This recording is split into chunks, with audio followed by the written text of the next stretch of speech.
Hello, MotoGP World fans. It feels like an absolute age since I've said that, and it has been. It's been a couple of months, but we are back. Myself and Paul Scott joining me as usual to talk everything MotoGP from the recent Sepang test.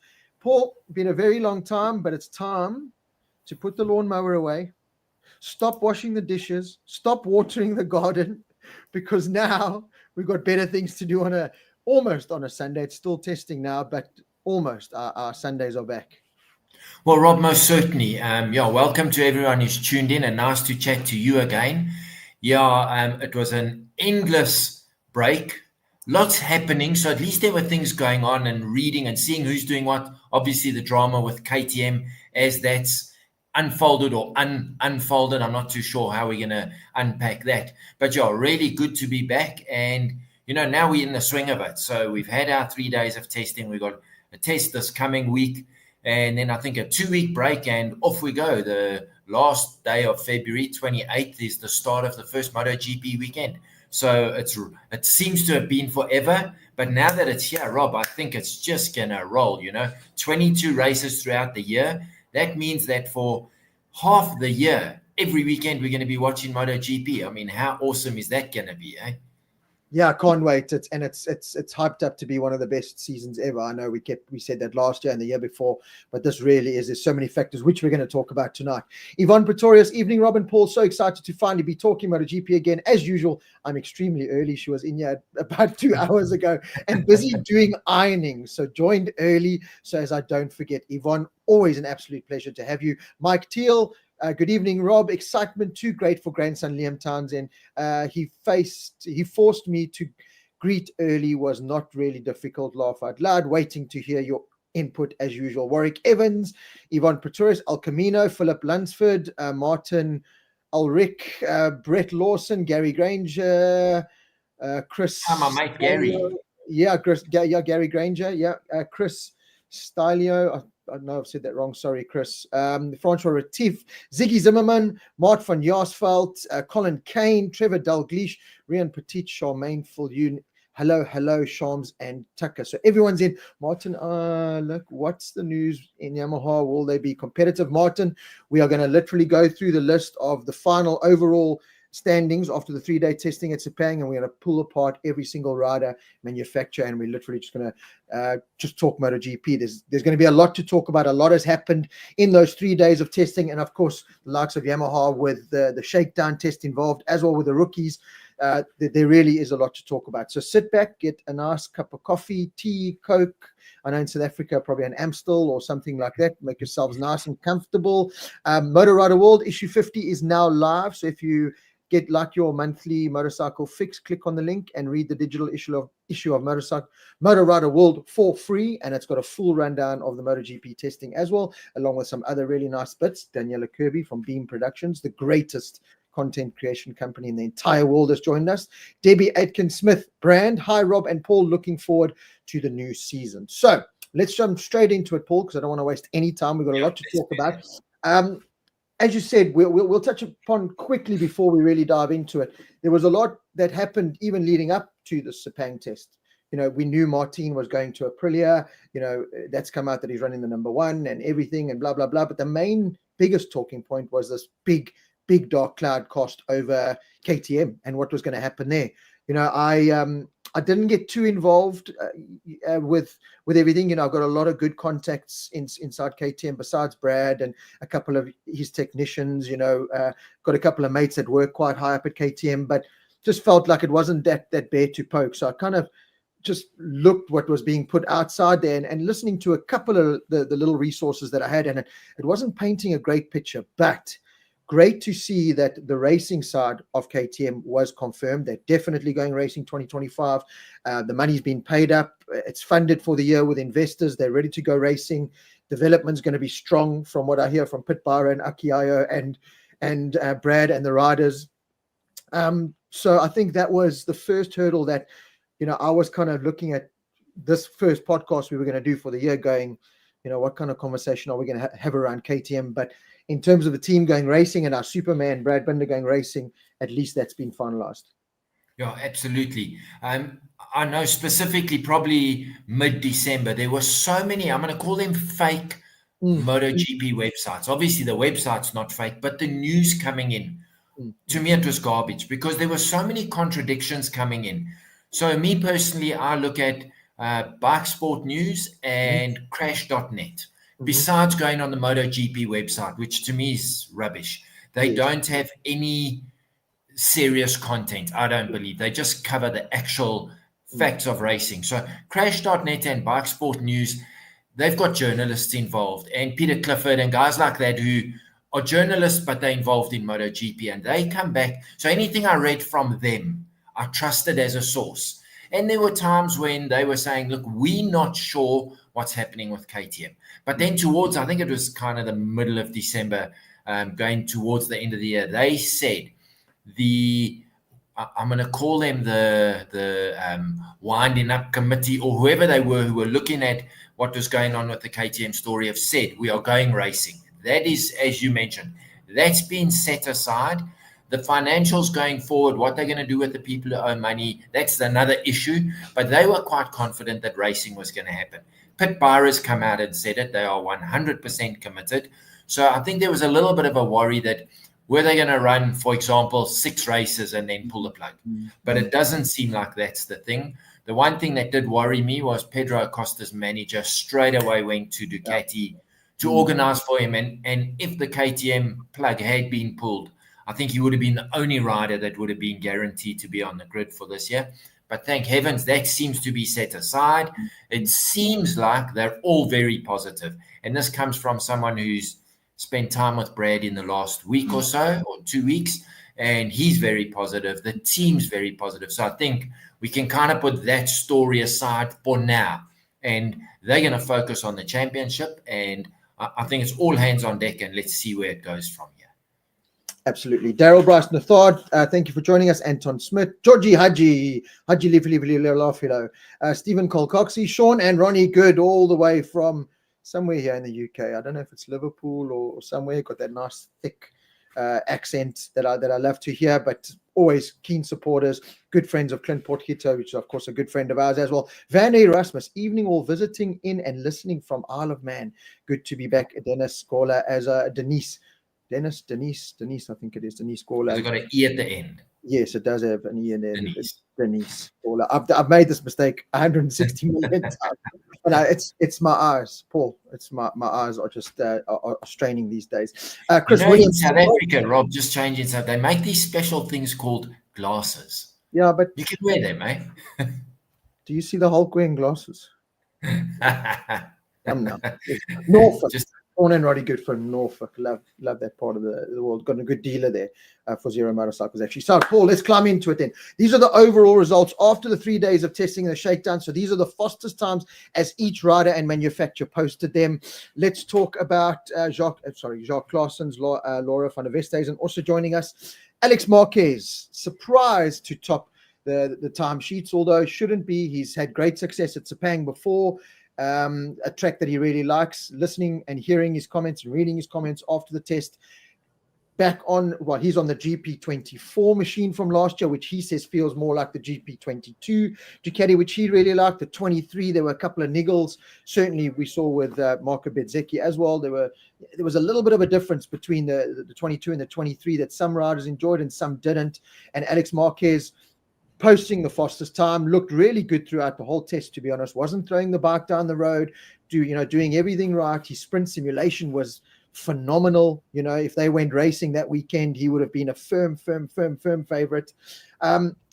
My question still is, and again, this is an open conversation for everyone, is the Alex Marquez conversation needs to take off now.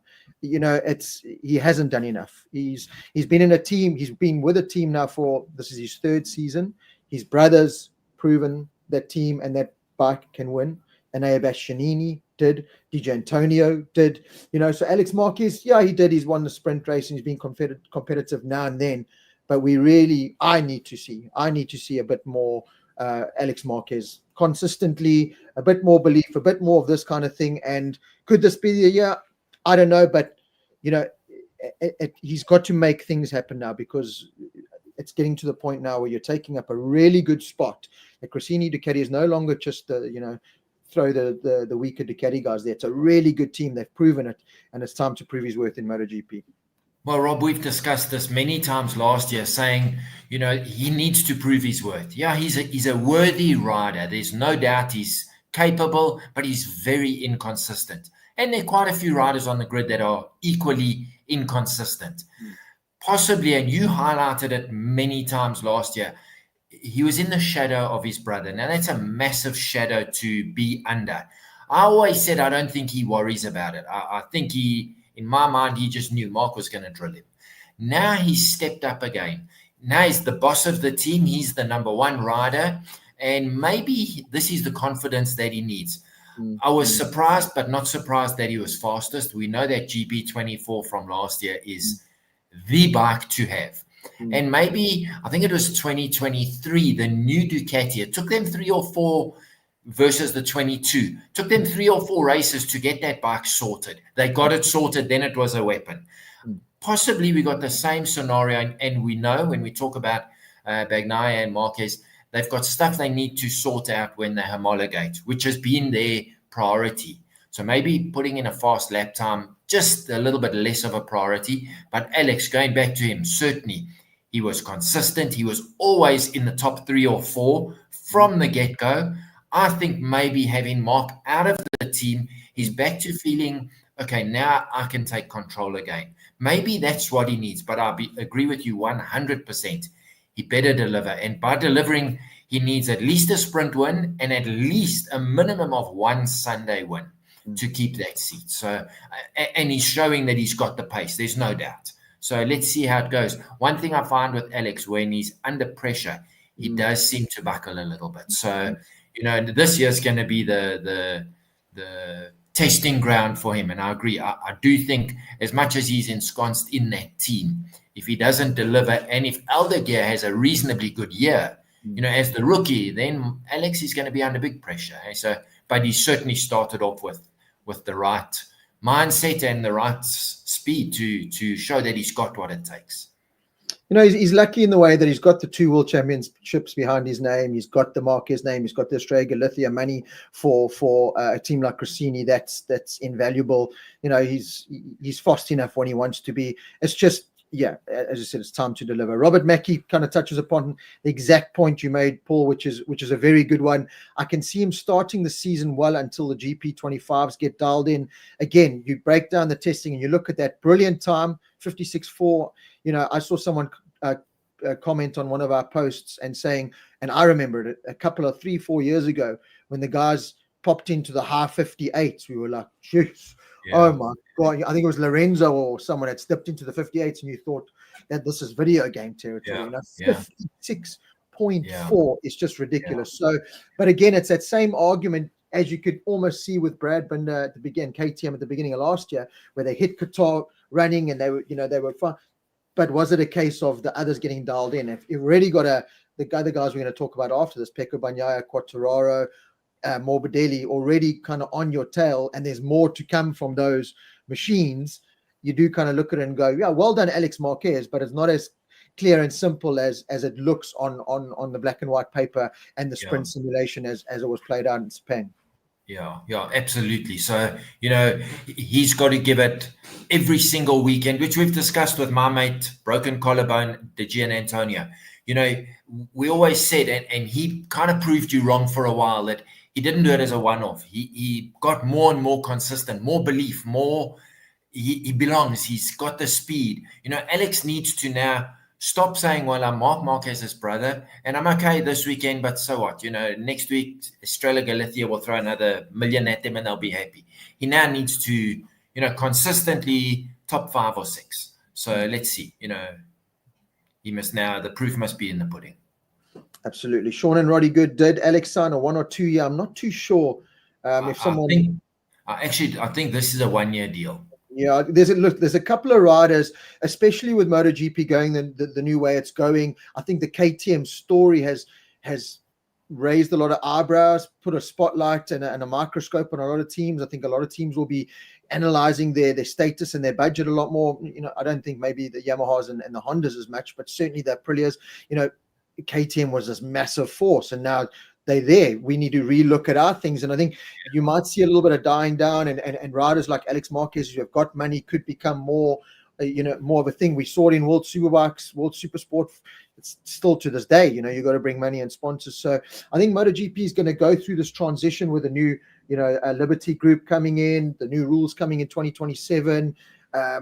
There's so many factors to play in it, and there's going to be a couple of riders that we're going to go through here that certainly us from the outside are going to be pointing our fingers and saying, right, my buddy, there's no more, just kind of fitting into race weekends. You got to start proving yourself. Alex Marquez is certainly one of those. So I think you'll see a lot more teams. I think those days of the Brad Binder KTM 5-year contracts, I think those are pretty much gone. With the way MotoGP is going these days, where contracts mean less and less, and sponsors are pulling out left, right, and center, and manufacturers are battling, I think the teams are going to play a lot more, their cards a lot more closer to their chests than we've ever seen. So Laura from Avesta, Alex Marquez can't survive using the Marquez name. He needs to shine himself. It's exactly what we're talking about. Paul, let's move on to Peco Bagnaia in second place of 56.5, so literally 7 thousandths of a second behind Alex Marquez. It was Peco in many ways, but strange in many ways, because it was that kind of resilient Peco that wasn't rushed. The first day he was 17th or 16th, and he's just like, I'm going to take my time doing this thing. I'm not a test rider. He's pointed that out plenty of time. Don't throw parts at me and test. I want to very much do my own plan. Had a couple more crashes in testing that we've seen from Peco. Obviously, it's what cost him in his World Championship last year was the fact that he crashed too much. But just looking at Peco before I analyze the crashing part, it was a steady, solid weekend in which he progressed. He never rushed anything. This is the strength of Peco Bagnaia. He has this calmness about him. He can, when he crashes, he can react to it quickly. He kind of resets and he's able to go again. And to hit the ground running with that GP25 the way he did here, and some of the comments he was coming out with, I've never been so close to a teammate. My teammate and I have never shared such close information. We've never had the same things to say. It just looked like that pressure of the number one plate looks off Peco. Everything that happened to Martin, which we'll talk about afterwards as well. It just looked like this relaxed Peco that could go on and do the job the way he wanted to with no pressure. And it showed in the results. And it's not good reading for a lot of the rest of the paddock if a Peco is that calm and that happy that early on. But exactly that, Rob. And we've said it how many times about him over the weekend. Don't worry what he does on Friday morning. Friday morning to him is almost like finding your feet. Where the limits? Yeah, he's finding the limits without finding the limits like Marc Marquez does. Marc likes to fall off and then say, okay, that's the limit. Peco says, no, if I'm doing a 58 and you're doing a 56, then I know I can do a 56. So give me 5 laps, 10 laps, and I'll get there. So seeing him doing that is exactly what you would have expected. The harmony in the garage is something that worries me for everyone else. Because if this is how, yes, and we know they're going to bump heads, there's going to be rivalry without a doubt. But what's going to happen is this past 3-day test, the 2-day test coming up, and then obviously moving into the first race. By the time they get there, this team will have gelled so much info from, let's be quite honest, the 2 fastest riders on the grid at the moment. Maybe not for this test, but certainly if you look at it as a collective, and I'm excluding Martin because he wasn't there, they're going to have so much info. They're working. They've both said, and whether you've listened to Peco's comments or Marc, they've both said, we think alike. Our dislike or our problem on the new bike is exactly the same, and how are we going to figure it out? Now, if you'd had a Rossi-Lorenzo scenario where they don't even talk to each other, that could have been a benefit to an Alex Marquez, Bezecchi, Jack Miller, for argument's sake, because now there's dissent in this team. But the exact opposite has happened. Yes, and it's very early days, so let's see where it goes. But it bodes well for the Lenovo Ducati team. There's absolutely no doubt. But one thing I want to highlight, to me, this is testing. And it's very important, and they do all chase a lap time, there's no doubt. But we don't know, for example, exactly what Brad's mission for the 3 days was, or their goal, or their target. So it is, I don't take it with a pinch of salt, because they all push a lap time towards the end. But at the same time, saying that, I do, because, you know, Brad might have been told you only do race setup, for example. You know, so I'm not reading everything into the final lap times. The fact that Alex was fantastic, yeah, he's on a bike that's proven itself. Peco and Marc Marquez are sorting out a machine that they know for 22 weekends. In fact, 44, because once they homologate now, engine freeze for next year. They locked in for 2 seasons, and that's what they're sorting out. Yeah, going back to the Peco Bagnaia crashing, and I think we saw a lot of riders crashing. I think we saw more crashing in this test than we have in previous tests. And it's purely at the fact, and also, you know, it's easy to say, oh, Peco Bagnaia threw his championship away last year because he crashed too much. And he did. MotoGP's got, and we've spoken about it plenty, and we're going to speak about it plenty. It's at that limit. It's at testing is. And that's why I take a little bit more out of testing now than I ever have, because they want to test at the limit. They're doing these sprint simulations, which is more, Peco's was crashing because he's having to ride more at a limit. You know, Martin was, you know, this is where he kind of, that great mentality that he built up last year to win that championship. You know, the excitement got the better of him, I think, at the Sepang test, and we'll dive into it just now, but he made that mistake. So it's about curbing all that emotion and all that, everything, that adrenaline and everything that goes on, and putting it into a package and being able to be calm. And that's Peco Bagnaia's biggest strength. And I think that's Marc Marquez's biggest strength in many ways. You know, there's the odd situation where he buckles under that, but those two together, it is the dream team for Ducati. Like you said, I think that data that Gigi Dall'Igna can play with, it'll be like playing his favorite video game, Dall'Igna, when he gets that data, because it'll just be this beautiful recipe. It's like a chef in a Michelin star restaurant where you just got the greatest ingredients and you can really cook the best dish in the world. That's exactly what's going to happen with that team, and they're going to be the team to beat. And I think the thought process that I saw Peco Bagnaia going through as well is, okay, I'm in 17th, as you said, doing a 58, but if I see a Marc or a Ducati doing a 56, I know I can do a 56, because I know, you know what I mean? He knows that, okay, well, worst comes to worst, I can just bolt that setup on and I'll be a 10th off, but then I'm going to be top 4, you know, while the KTMs and the Yamahas are still kind of finding their way, and the Hondas and stuff. So he's got this assurity that, okay, well, I can take my time. It's not like a Brad and the KTMs and the Yamahas that I think later on, when those GP25s are dialed in, that they're going to have to be more at the limit, and every lap's going to count more towards getting that time, because it's so vital. Whereas the Ducati boys can just sit back and go, again, yes, they've been robbed of 2 bikes. We know that. But if you look at just the Marc and the Peco exercise, it's still, there's no doubt it's the team to beat. I like, as you said, the harmony at the moment in that team. They're working well. I think it's 2 great champions respecting each other. I think there's going to be head bashing moments. I think they're both mature enough, as they did in Portimao, to kind of have the little outburst, calm it down, and bring it in. So yeah, I think all signs point to a great season there. I still think there's going to be some management decisions from Dall'Igna and the Ducati management there.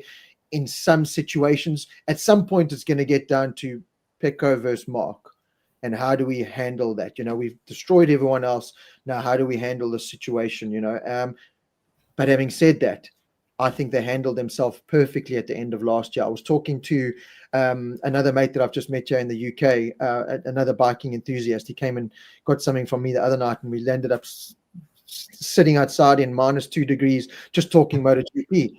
And he was just saying the exact same thing. Ducati handled it so well last year. We were all talking about, you know, putting these headlines and, are they going to, you know, not give Martin parts and give Peco parts?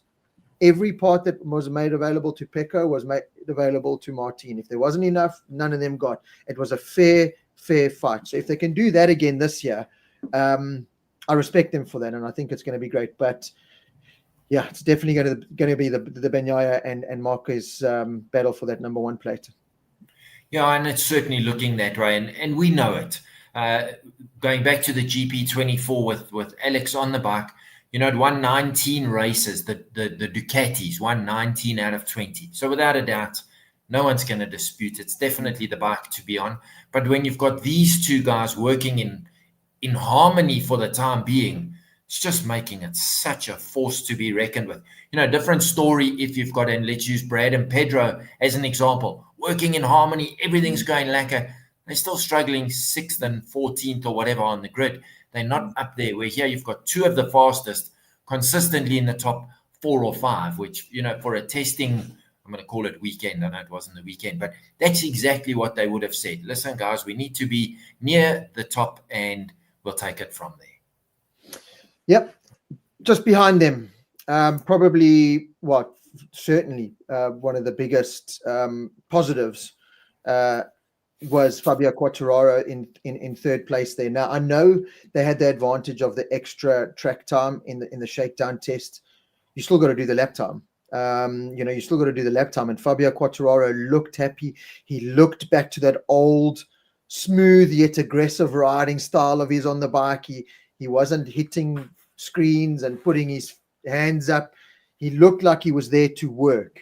And he certainly did work. You know, that shakedown test as well. Yeah, it's great. It was 2 or 3 extra days of riding. But that guy did 5 days, of riding.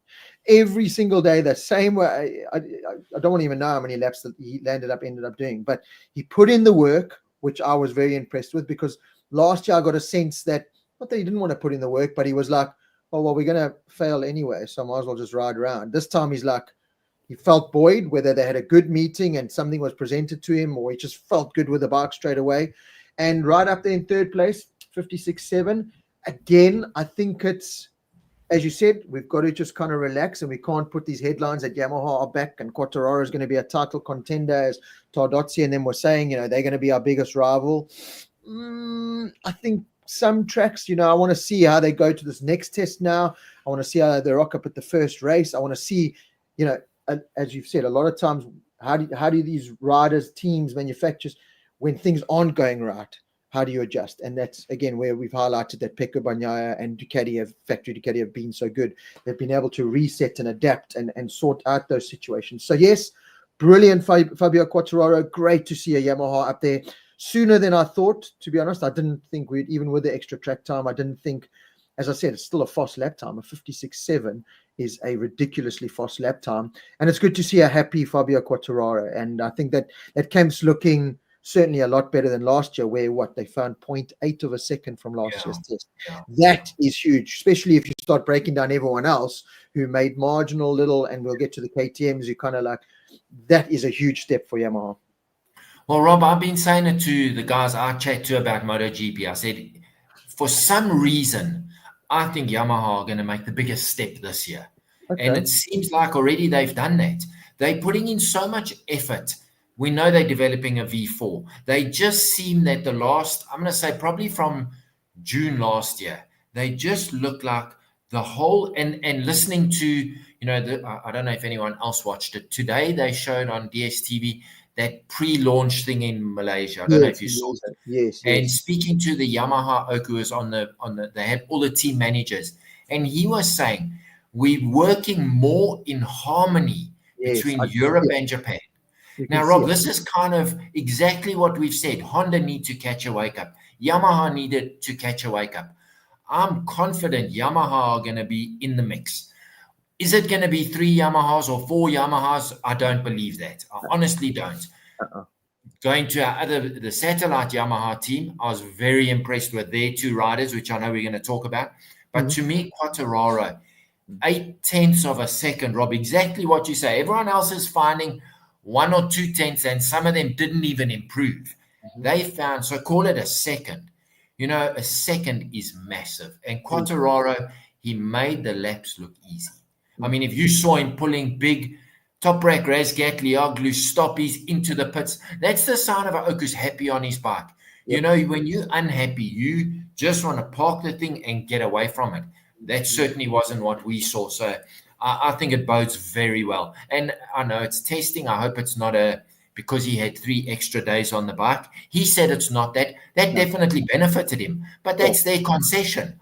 Honda didn't find 0.8 of a second, and their riders had an extra 3 days on the track. So I think I'm not at all surprised, not at all. Yamaha have been heading this way, and I can tell you now, I've said it many times, 2027, I think they're going to be the leading bike, all right behind Ducati. I'm confident of that. For some reason, I don't know why, they just seem to have mentally shift gears and they're heading in the correct direction. Yeah, absolutely. I agree with you. I could just see, we spoke about it time and time again. There needed to be a better plan. Augusto Fernandez as a test rider. Dobby was there for a couple of days as well. They just seemed to have more of a plan. They just seemed more organized. And I think that's what buoyed Fabio up. I'm sure probably the fittest Alex Rins has been in a long time. So he was input. We've seen him crash and not being able to add any input. The two Pramac guys, you had a bit of Jack Miller's input. Say what you want about Jack Miller or Miguel, they've got an ingredients that they can offer to Yamaha, whether it's different riding styles or whatever. They've just got more of a conversation going, and that's exactly what Yamaha needed. And the results were there to see. Not just only Fabio Quartararo in third place, but again, Alex Rins inside the top 10. Jack Miller, we'll talk about him later. I was quite impressed there in 12th, and Oliveira a bit further down. But it just looked like a neater package as well, the Yamaha. It looked narrower. It looked more, I still have my doubts about Honda, and I said this last year. If I looked at the Honda and Yamaha last year, it looked like they copied and pasted bits onto the bike. Nothing flowed and nothing. It was panic stations. They've had more time to kind of think about it, plan things more, and they've brought out this bike that just looks slimmer, leaner, meaner, faster, and the results are there. So in the right direction. As I said, I don't want to kind of send out the fireworks just yet, because I still, as you said, it's testing. There's a lot of factors we have to take into play. It was perfect conditions almost. There was no rain. There was no now Pirelli rubber down from Moto 2s and Moto 3s on the track to interfere with that. They really did have the ideal conditions to get these times and everything in. And but having said that, again, you've still got to put in the time, you've still got to put in the work, you've still got to put in the effort. That's what Fabio and Yamaha did, and they came up with a great result. So brilliant on them. And Rob, one thing, I've been saying it for a while, and I've got this is now my opinion. It's based on nothing more than what I see. Lynn Jarvis is no longer there, and I said it the whole of last year. I think he's the problem. I've been saying it you've heard me. I've said it on this show. Now suddenly he's out of the equation, and for many years he was the right guy. But with anything, Rob, you get to a point where enough is enough. And maybe a Lynn Jarvis, and I'm going to say Alberto Puig possibly, they overstay their welcome. Yes. And now has what, and I'm not saying for any reason that he created dissent within the pits, but I'd said it many times. He just looked like a sullen old man who was grumpy. Now he's gone. Has that not changed the mood? I don't know. It's a point I'm mentioning because I felt strongly about it from long before they announced that he was leaving, that I thought he needed to move on. So could be that, sometimes that mindset, now you get a new guy in and I can't think of his name, Italian guy.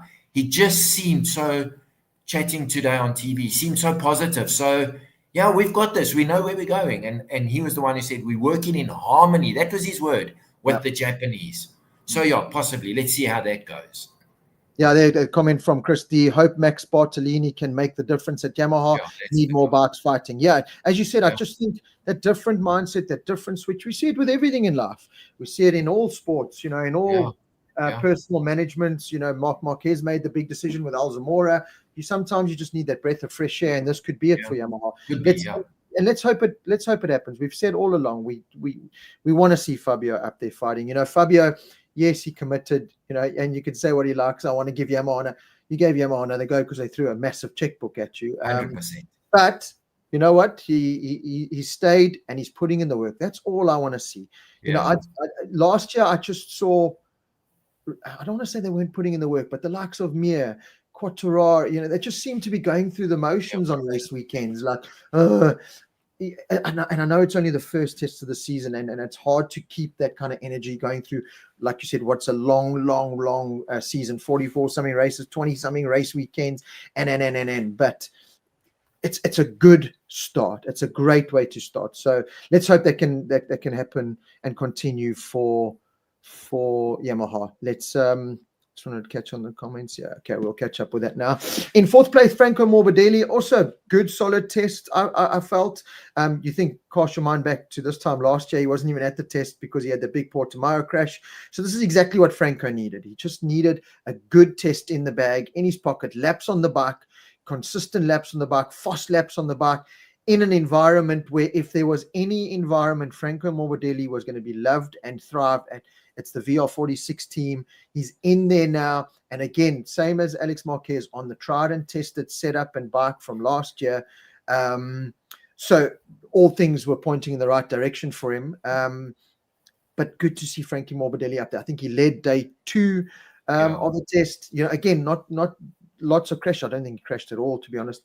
He just looked like he was just a happy guy, and it just shows you that environment and that VR46. We've seen riders, DJ Antonio thrive in there, Bezzecchi thrive in there. It's a perfect place to thrive, and that's exactly what I think Morbidelli needs. As soon as there's a little bit of toxic creeping its way in, Franco just seems to go in his shell and he can't kind of get out of it.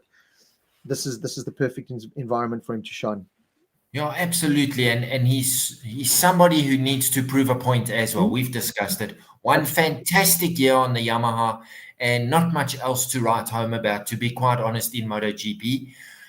My concern was, and it goes to Alex Marquez as well, they got onto, without a doubt, probably the best bike MotoGP has ever seen. And they jumped onto it with a proven formula, and both of them were fast.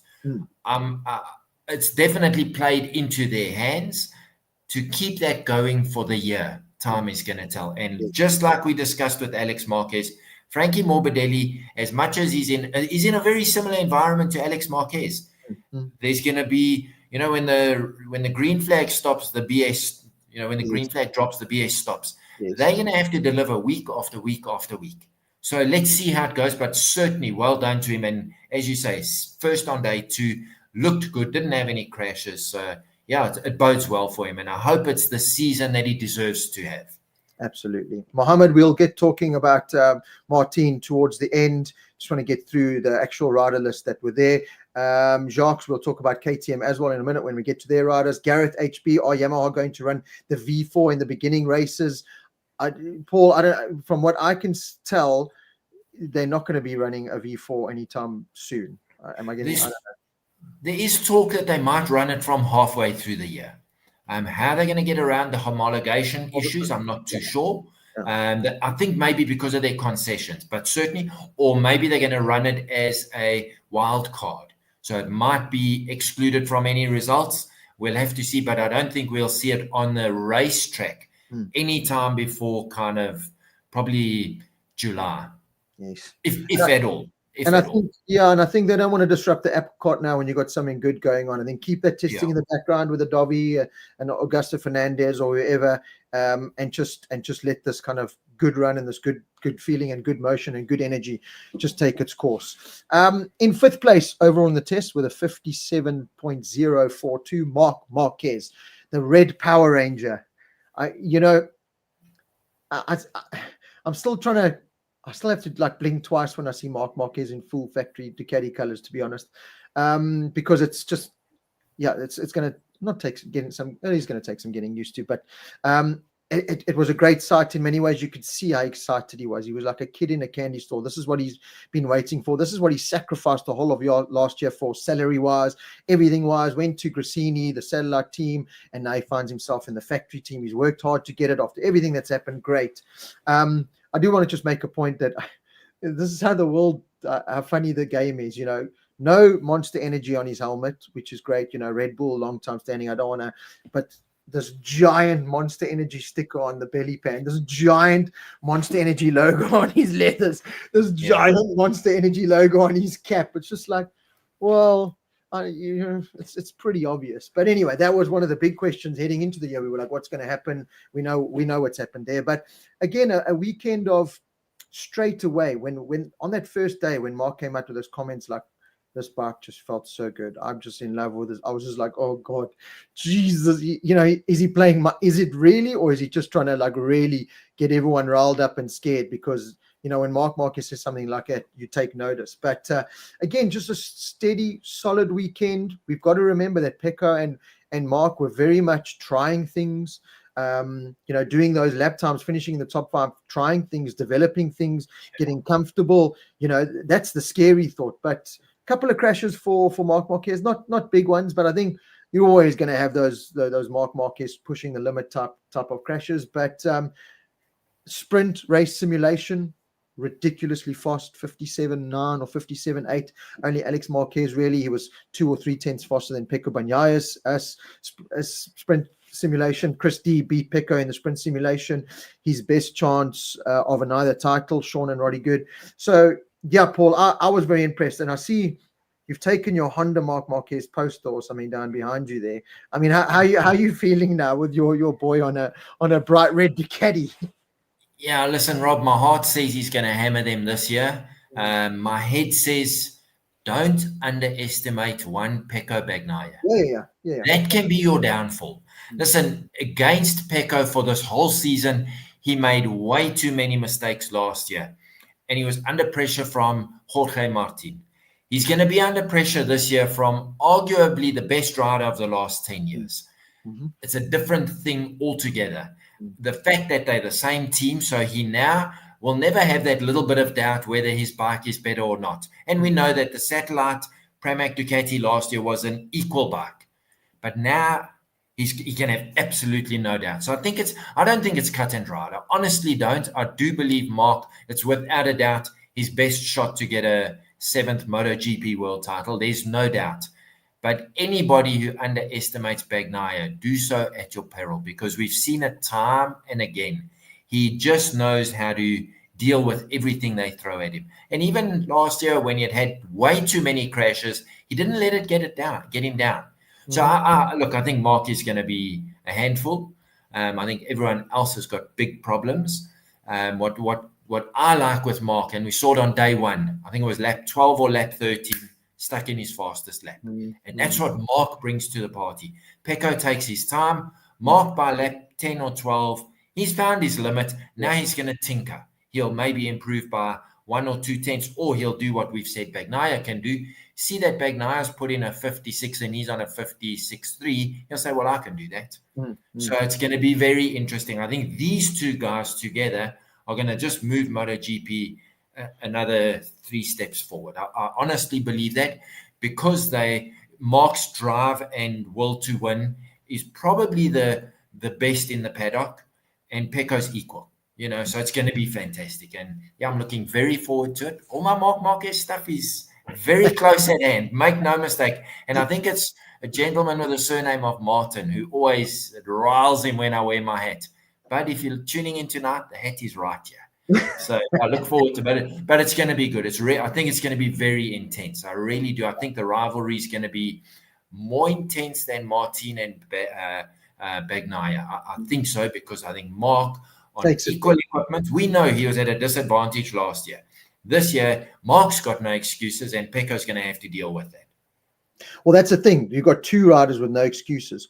And 2 riders out to prove a point. Marc wants his 9th overall world title. Peco wants 3rd. He wants to become a MotoGP legend. He is Ducati's blue-eye boy. Marc wants to be Ducati's blue-eye boy. Marc wants to prove why they signed him and got rid of Pramac and Enea and Martin and everyone. So there's just so many factors there for those two just to push themselves, as you said, to every single race weekend. I think is going to be pushed to the absolute limit, and that's why I can't help but put on that proper fanboy little grin when I talk, and I to slap it out of me. But I get very excited when I talk about that. It just, you froth at the mouth at it. Anton Smith says, Miller said Marquez was holding back at the test. I tend to believe Marquez don't want to show all his cards yet.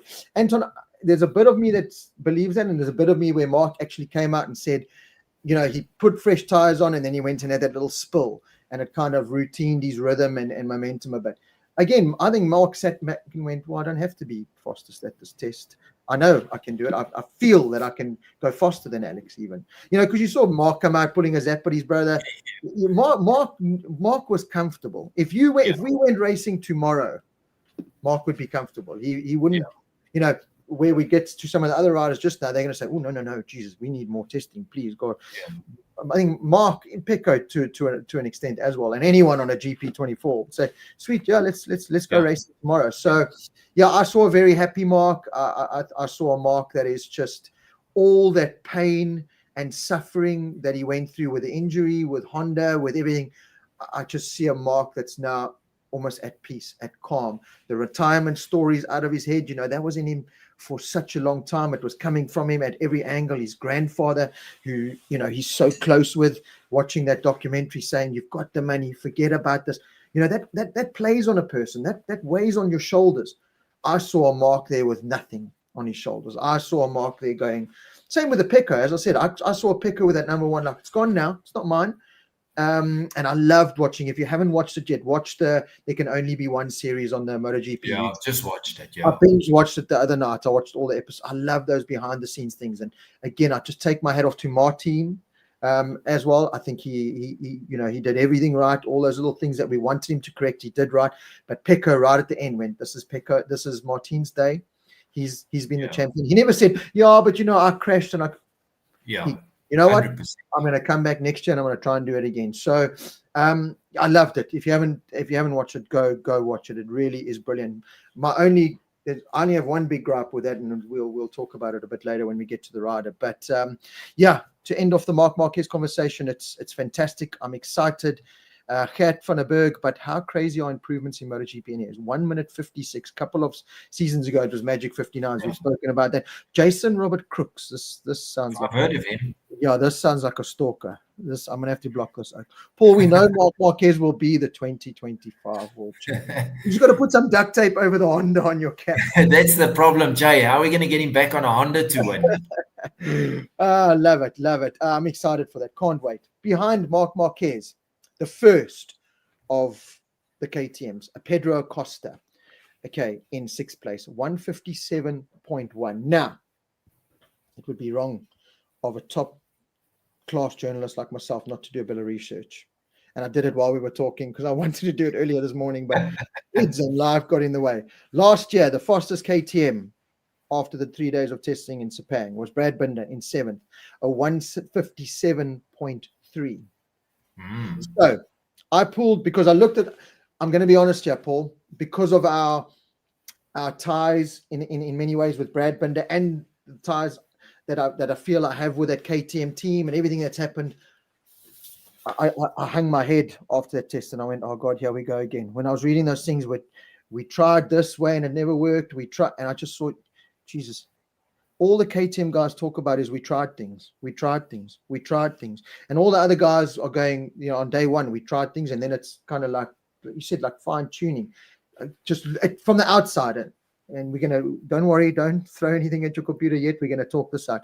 From the outside, it just looked like they were back in this up and down, left and right. And I was like, God, KTM, please.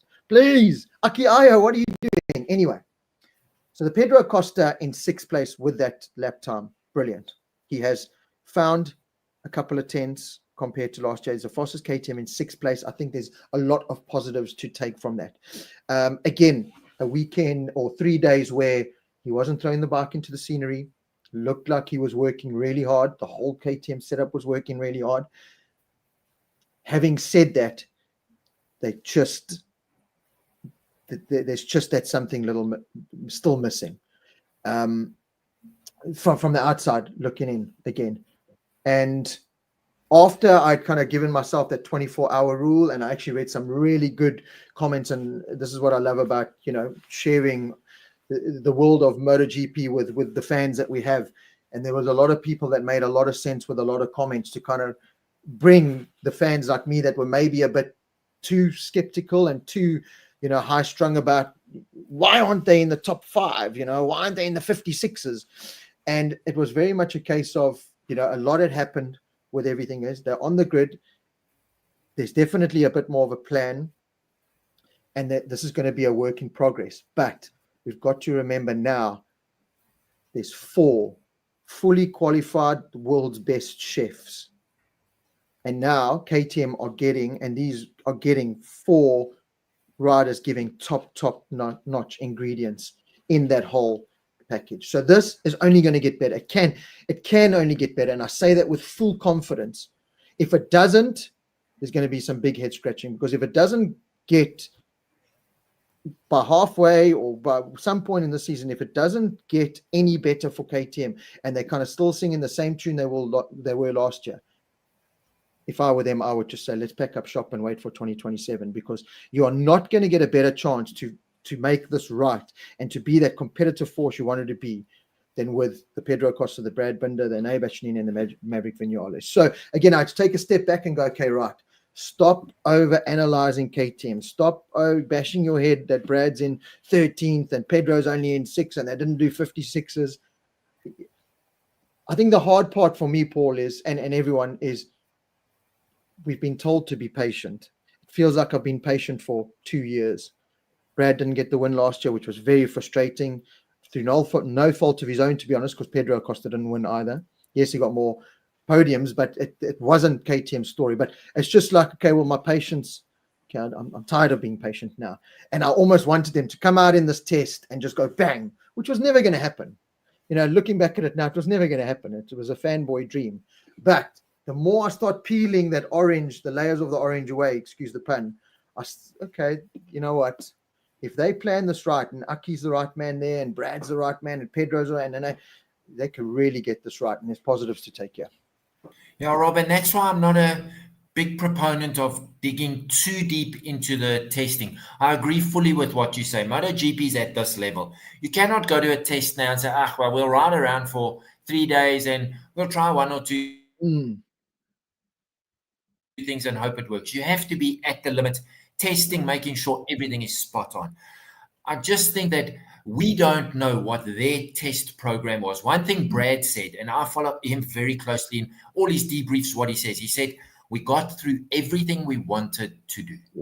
So they had a plan.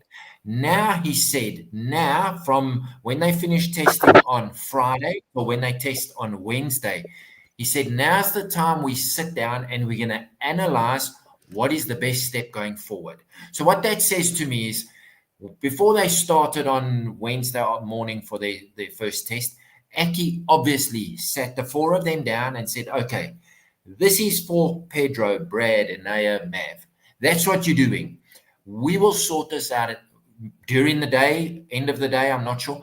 But to me, the bigger picture seemed like Brad Binder was confident that as a team, they knew exactly where they were going. So that's why. So I'm saying, let's not worry too much about Brad's lap time. Yes, we must look at it. And could he just not do the pace that Pedro could do? I don't know. But maybe let's think, okay, Brad was very happy at the end of the test. Maybe what he was told, that's your department, they've sorted it. So now when they take all 4 of them, copy and paste all the info and go next week to test, maybe we're going to see a different picture. That's what I'm hoping. So I'm going to stick to that opinion as of now. I think Wednesday, Thursday this week, if we don't see 2 or 3 of the KTMs in the top 6 or 8, then I think their plan may have backfired. And then it might be back to what you've said all the time. They just seem to be testing too much. Try this, try this, try this, try this. So I don't know. My thinking is, I'm hoping Aki, being his mentality is always just be calm. Let's do this step by step. Let's hope that that's what their thinking was, and that's going to be the end result. Because, as we said, it's testing, yes, very important. But you got to put all of this into place when you go to the track in 3 weeks' time, and there's a flag and points at the end of the race. Then I think it counts. So let's see. That's my opinion. Going back to Pedro Acosta, did we expect anything less of him to be the top KTM? And no disrespect to Brad Binder. Pedro Acosta is just a phenomenon. He's a talent. He's been given, I think, a step up in terms of his confidence. He had a great year last year. He's now in the factory team. He is the boy. I think he's going to deliver. I really do. Whether it's going to be a race win, I hope for KTM's sake with all my heart. I hope they win a sprint, but I really hope they get a Sunday win. It will boost them. It will boost everybody. Time will tell, but I think Acosta, I think he was good, eh? Yeah, you're quite right. The time wasn't there. 0.2 better. It's a little improvement. Nothing if you look at Yamaha, what they've done. You know, then you got to say, well, Yamaha, what have they done that KTM can't do? Yes. But KTM were steps ahead of Yamaha before this test. So maybe that gap's not quite so big. It's going to be interesting to see. I just hope your sentiment, which was 100% right last year, of too many things to test, isn't a pattern going forward. Yeah, I think the other reason why I was maybe putting more emphasis on KTM was I was looking at the improvements of Yamaha and Honda from the test and going, gee, these guys are catching up to you now. You're like, hurry up, So yeah, it was, and it's because of that more personal tie, I think, to the project, to the team and to Brad and everyone. That's the thought process there. One thing I will say is, watching that, there can only be one as well. Brad comes out there and says Pedro's amazing and Pedro's this, and there's things I need to copy, and we work with, and so Brad's always been very very respectful and speaks highly of Pedro and knows and plays the game perfectly. The comment that I loved the best coming from Brad out of this test was that I need to do more of some of the little Pedro things. I need to cut meters off the track, which is what Brad said. That's something I said last year. Just him and Jack just felt like they were sliding in and bringing the bike back, and whereas Pedro was making it very direct in the middle of the track, making the track shorter, cutting those meters. Brad did. Again, this is what Brad does. He speaks openly and honestly, and he did say, it's hard because I want to do that, but I'm ingrained in this other way. So I felt myself just going back to my comfort zone of doing it that way. So that's going to be a work in progress for Brad, and something he's going to have to work on, but at least it's there. He's not just sitting back and going, oh no, it's not me, it's the bike. He's looking at Pedro and going, right, how's this guy doing this, and that's something that Aki even came out and said. There's definitely, KTM did it last year. They kind of went, okay, well, thanks Brad, but we're going with Pedro's gas route, and no one threw any toys out the cot because Pedro at the time was the fastest KTM rider. Was he the most consistent? No, because Brad beat him in the championship, but he was the fastest. So naturally you go that route. So I was proud of Brad, because it can't be an easy thing to say, right, this guy's a bit faster than me at the moment. I need to do a little bit more of him. These guys are very proud, and they're the fastest riders in the world. So he could quite easily say, no, I'm not changing. Look at that. The bike must change with me.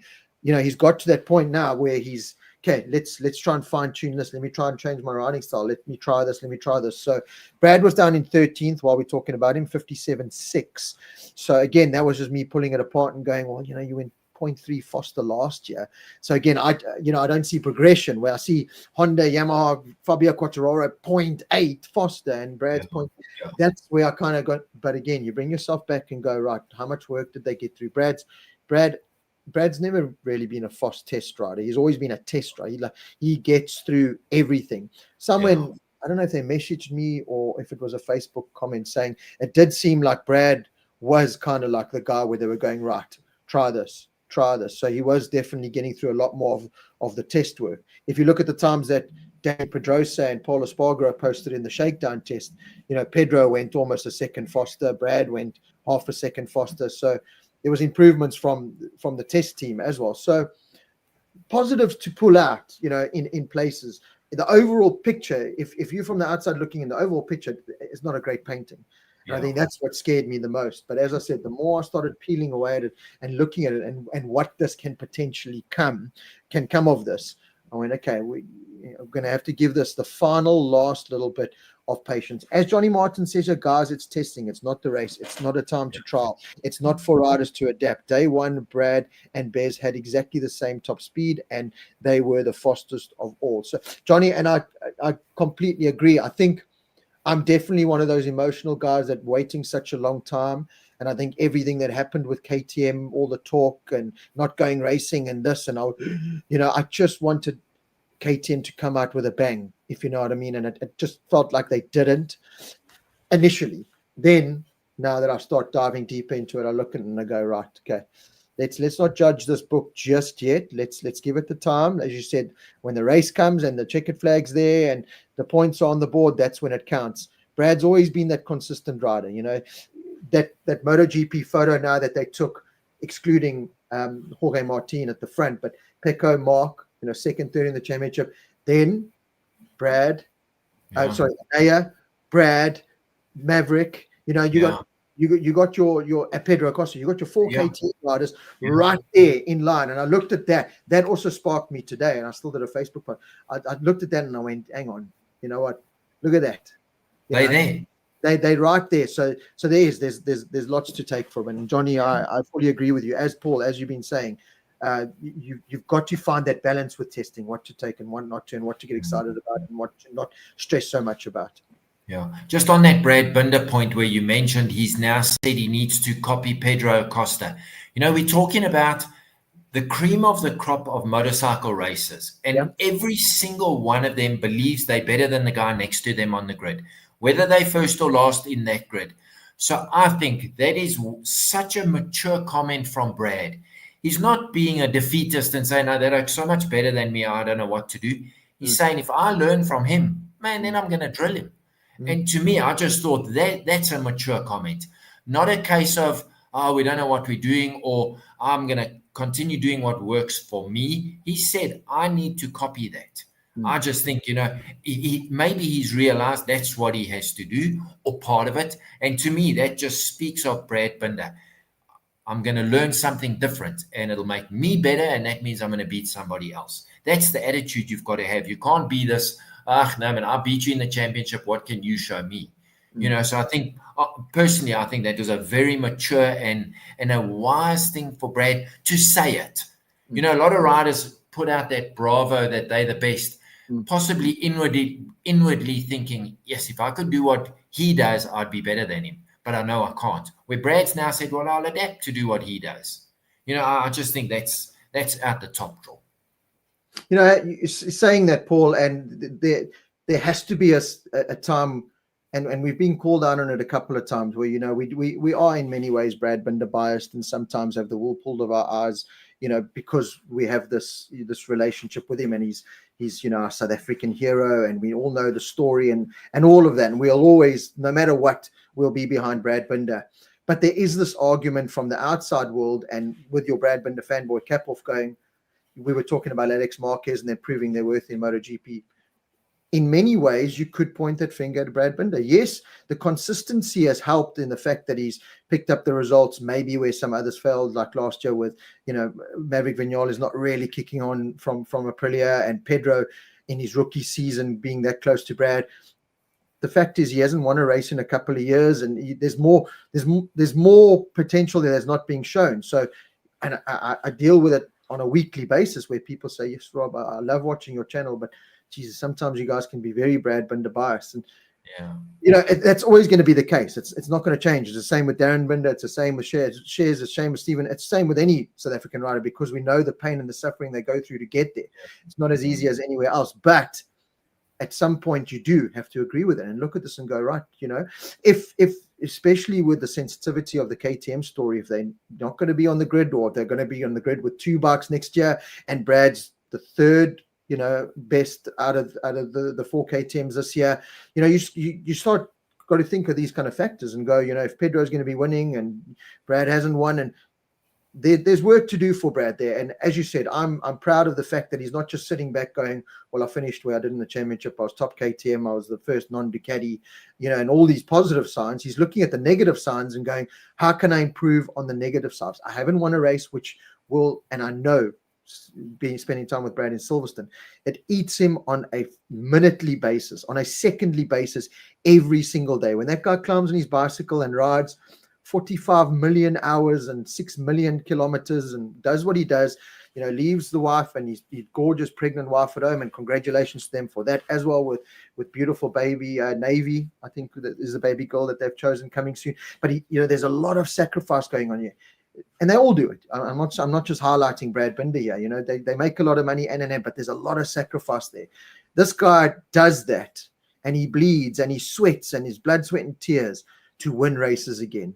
And he'll want to do that. And if that means I've got to adjust and change and do this and this and start eating more of this and doing this and that, you can bet your bottom dollar that Brad Binder will do it. So yeah, behind you all the way, excited to see what can happen. And I just hope the hard work does pay off, because again, I don't think all the hard work truly showed. It showed overall and a good result, top KTM, first non-Ducati, but yeah, there needs to be wins and more podiums for sure. Yeah, absolutely. And just what you highlighted about the four Ducati riders, I honestly don't believe that Brad will finish any worse than the second KTM rider. Honestly, I can't see it happening. We know the history of Maverick Vinales.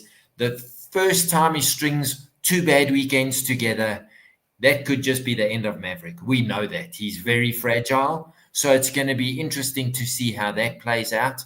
I just can't see Brad being any worse than the second KTM. And he's going to have his hands full to beat Pedro. There's absolutely no doubt about that. But judging by what he said and where his mindset is, don't be surprised if he does it. And I don't think he's got anything to prove a la Alex Marquez or a Frankie Morbidelli, as we said, who've had inconsistent. Remember, they've been on the best bike on the grid. Brad hasn't been. Regardless of how much you like or dislike Brad, you cannot compare the KTM like for like with the Ducati. You cannot. And Brad's brought, I'm going to say, reasonably good results. Yes, only 2 podiums, no wins, but the best non-Ducati rider 2 seasons in a row on a bike that really is nowhere close to a Ducati in terms of MotoGP, competitiveness. So, yeah, anyway, let's see how this year pans out. I think he's going to have his hands full with Pedro, and I think they'll be fighting for the best non-Ducati, and hopefully it'll be a top 3, 4, 5. Yeah. I agree with you fully there, and I love the comment from Johnny Martins. Yeah, he explains kind of the Pedro Acosta and Brad's riding style, but the last line there, muscle memory is a difficult thing to change, and it's like that with any sport, in motorcycle racing even harder because you're so ingrained. And I think that was the hard thing, with his partnership with Jack, was him and Jack were doing very similar things. Brad was just better at it. It needed a Pedro to come in and go, well, try this, do it this way. In some ways, Jack did that when he first came to KTM. He Brad kind of had to pick up his game and change things, and Jack kind of ticked a couple of boxes that Brad never ticked before. So I'm just glad to see there's still a hell of a lot of fight in that Brad Binder, who's willing to just change and do what he needs to do to get back on winning ways. So I love it. Yaku Dusk asks here, Rob, does Pedro see a different race line than Brad, or do they see the same but approach it different? Or a bit of both. So Yaku, it's something that and this is why I say I love the fact that Brad was talking about cutting meters of the track and trying to doing a little bit more of what Pedro's doing. Speaking with the team last year when I was at Silverstone with them, they compared the data and they looked at it, and Pedro's transition from accelerator to hard braking was a bit more of a smoother process. If you look at Pedro, the bike doesn't kind of get out of shape as much, and he was just he was controlling that environment a little bit better, whereas Brad's always been a naturally more aggressive riding style. The bike slides in and he controls it. He's got that fantastic feel and skill to control a motorcycle doing that. But it's not always the fight. We've always said it. It looks fantastic and it looks fast, but it's not always the fastest way to go. And that was one thing that impressed me the most about Pedro last year, because he had no kind of preconceptions or whatever of how this KTM was to ride, but he quickly came to the conclusion that this bike doesn't like going wide sweeping. This bike doesn't like going in deep and bringing board back. This bike, I need to make the track as short as possible, and I just need to get this bike into the corner as prim and proper as possible. And Pedro identified that from Qatar. Again, watching that, there can only be one. You watch at Qatar where he passes Mark and everyone. He blew his tires. He wasn't in the consolidating tire space. But if you look the way he was riding it, he was direct. He was just corner, curb to curb, corner to corner. Whereas Jack and Brad made that mistake sometimes, again, looking from the outside, that they would just go into the corner and then going a little bit too much and then having to do all that work to get the bike back. And the KTM just didn't like being on the side of the tire for that long. So while Pedro's on the apex, getting to stand the bike up, Brad and Jack were still trying to get the bike in and settle it. And it's fine margins. Listen, it's not something that I could just say to you, hey, look here on TV. Can you? You really have to dive deeper into it, and that's why these guys have data for everything, every single little thing. And I've said it for years now, from my time when I was watching Darren in MotoGP on the side of the track. MotoGP is about fractions. It's about millimeters. It's about that's the difference. Every single corner, if you're finding a millimeter, which is 0.005, over a 17 corner racetrack lap, it adds up to 3/10 or whatever it is. I don't know, my maths is terrible, but you know what I'm saying? It gets to that point where that's the difference. And that's where Brad, I think, now is looking at it going, right, well, Pedro's biggest strength, I know my biggest strength. Brad knows his biggest strength, mentality, hard braking. He can, Brad's got his strengths, Pedro's got his strengths. And it's about Brad kind of adapting that. And Pedro, in some ways, will probably look at the data and go, geez, Brad's doing better. And that's the nice thing.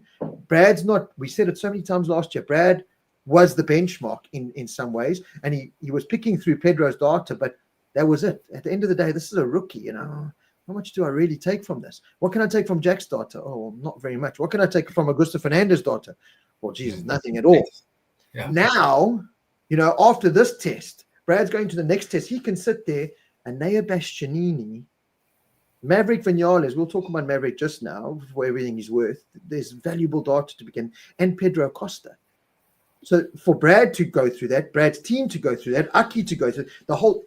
This is the exciting part that we need to be excited for about KTM, and this is why I think the Brads come out of that going, you know what? This is not too bad because the end goal's better. Yeah, Matt Berto, evening. Sorry I'm late. I've only just finished work. Matt is the mate that I was talking about the other night who came to my house and we sat outside in the freezing cold just talking motorbikes for hours. It was fantastic. So Matt, hello, Matt. Yeah, I hope you're well. So yeah, Paul, I think there's a portrait being painted there. We just have to be patient. No, Rob, I firmly believe that. I really do. Just one thing to highlight, which I'm sure most people know. One of the big problems with the KTM for last season was they said the rear Michelin had way more grip than the front. So that's why Brad liked to back it in. So when he tipped the bike in, if he tried to ride the Pedro Acosta line, he found that it was pushing the front wide. So he couldn't get to the apex of the corner. Where when he let the back of the bike slide and then kind of just drop it at the apex, pick it up, that worked for him. Hopefully this season, Michelin have come with a tire, and going back to that point, Ducati figured out how to control that very quickly. And that's why all the Ducatis were so good. Nobody else quite mastered that. The fact that the rear tire had so much more grip and was pushing the front wide. But maybe this year, and I haven't heard anything from our mate Piero Taramasso, except to say it wasn't their fault that Martin crashed. Other than that, to say, okay, I know they've got a new tire, but he hasn't gone into the intricacies to say what it is. So I'm sure that'll come out as soon as we start racing, because then they interview him, and he's very forthcoming with his info in telling you what's going. So I think that hopefully that's something that either KTM have learned how to deal with it, or the tire the front might have more grip, so it balances the bike, or the back has less grip, balances. I don't know. So just something to bear in mind, which I think there's been a change, and that's why Brad suddenly has this mindset, maybe I can ride this bike like Pedro. So something that will pan out over the next, I'm going to say, possibly the first race or two, when we see what Michelin's take is on the tires that they're running, and specifically for Sunday as opposed to the sprint race. As Anton Smith says here, one thing all four KTM riders did complain about at the test was chatter. It was something we saw, you could visibly see on TV last year. So there is something they need to sort out there. But it's good. Again, it's good that all four riders are coming out with that. If it was just Brad or just Pedro, again, this is the data that they can now pull apart and see where and how it's doing it to all the bikes and try and compensate for that. As you said, I think a lot of it, and we've seen it, the kind of demise of KTM since that big change from Michelin was made a couple of years ago and last year. So it's about adapting to those tires. We've spoken about it before, and we could talk about it until we're blue in the face. The WP suspension and the Öhlins might be a more adaptable, blah, blah, blah, blah. The fact is, this is what KTM have got to work with, and they need to find the answers with that. So anyway, let's see. We can talk just on that point, Rob. I still think that's their 1/10 of a second lap. Absolutely. And just go to World Superbikes. What did Honda do the beginning of this year? They tossed their suspension, their Honda shower suspension, said, we've got to throw Öhlins on this bike or we ain't competitive. The fact that it's taking them time to adapt, that's a learning curve. Still one of my big bugbears. KTM, put your pride in your pocket. Go and drop a couple of million of Red Bulls euros on Öhlins' door and buy some forks for our boy Brad. My opinion. and I'm sticking to it. No, listen, it's an opinion shared by many. The first argument, we've had it today already, there's been a couple of comments. The first argument that comes up is simple, just change to Öhlins. And, it's not that simple, but it just would be so great to see that exercise, because I do think it's it'll be a big, it has to be a big, there's a reason why not that every single other motorcycle is good. Rob, as you've just said earlier about your 0.1 of a second per corner times 17 corners times 20 laps, if it is half a tenth of a second per corner, per lap, per race, suddenly you're 5 seconds or 8 seconds ahead. Was Brad ever more than 8 seconds behind the winner? I'm almost going to say if he had finished the race, not really. He's not that guy. It might have been 1 or 2 races. But suddenly you've moved that goalpost in line with Ducati's goalpost. But, it's not going to happen. We know that. I think it's a tragedy of some sorts that they're not prepared to do that. When, man, we know it could be beneficial to them. And if it didn't work out, so what? Halfway through the year, say to Öhlins, we're giving it 4 races. And if it doesn't work, bolt the white power, the WP back on. Anyway, I think it's a fruitless argument. Yeah, it is. We've spoken about this for years, and I think that conversation has been around and will be around for a very long time. In 7th place, Johann Zarco, another improvement. First of the Hondas. Looking at the times from last year, he found about 6/10 from his test from last year. So again, the Honda exercise looking a bit better, because Jean Mir is right behind him there in 8th place, 57.2. So consistently better.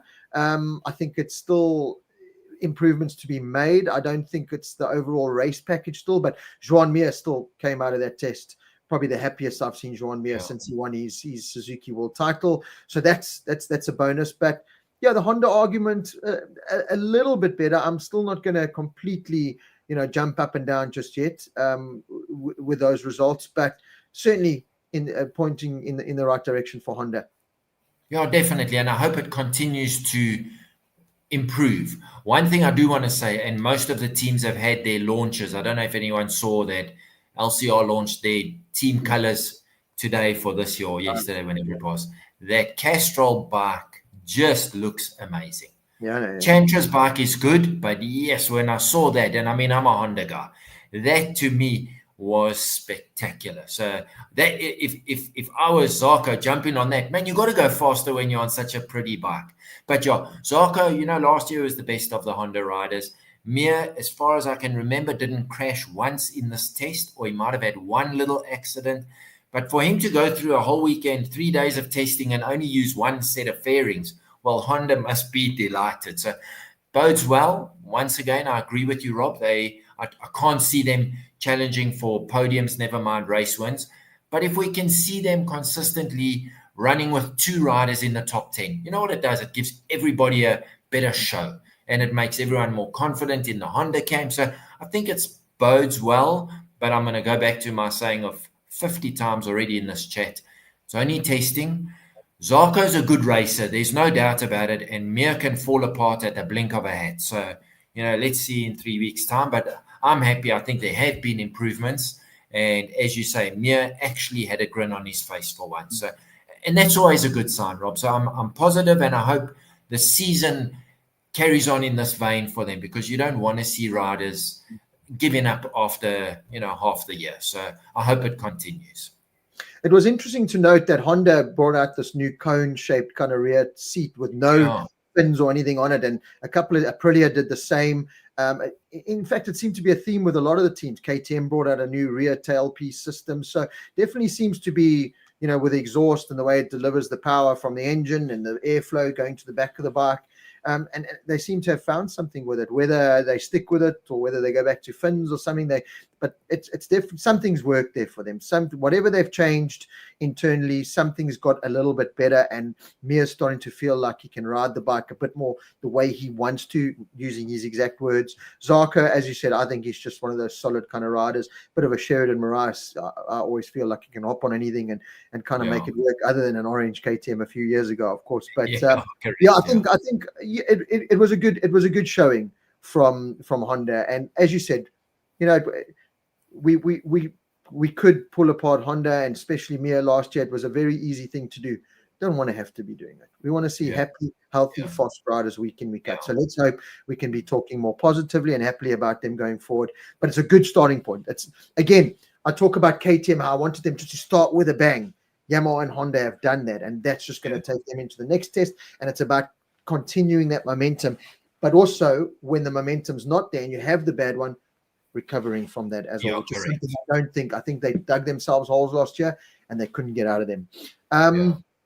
In ninth place, we'll start this Aprilia conversation, Paul, which is a very, very tough conversation to have. Bezzecchi in ninth, first real outing on the Aprilia after the Barcelona test end of last year, switching from the VR46 team to factory Aprilia.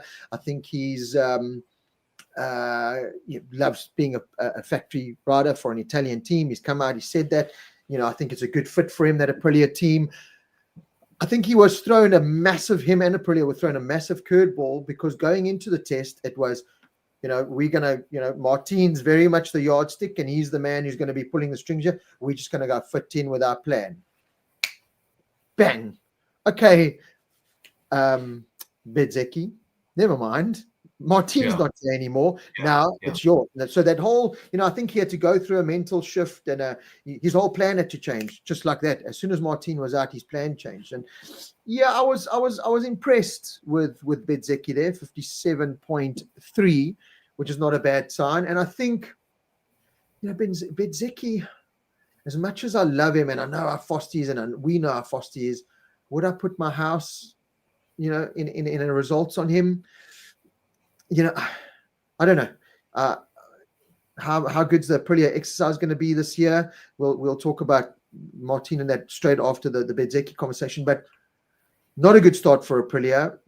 Decent from Bezzecchi, good solid base to work with, but I don't know. I just don't have this overwhelming feeling about Bezzecchi.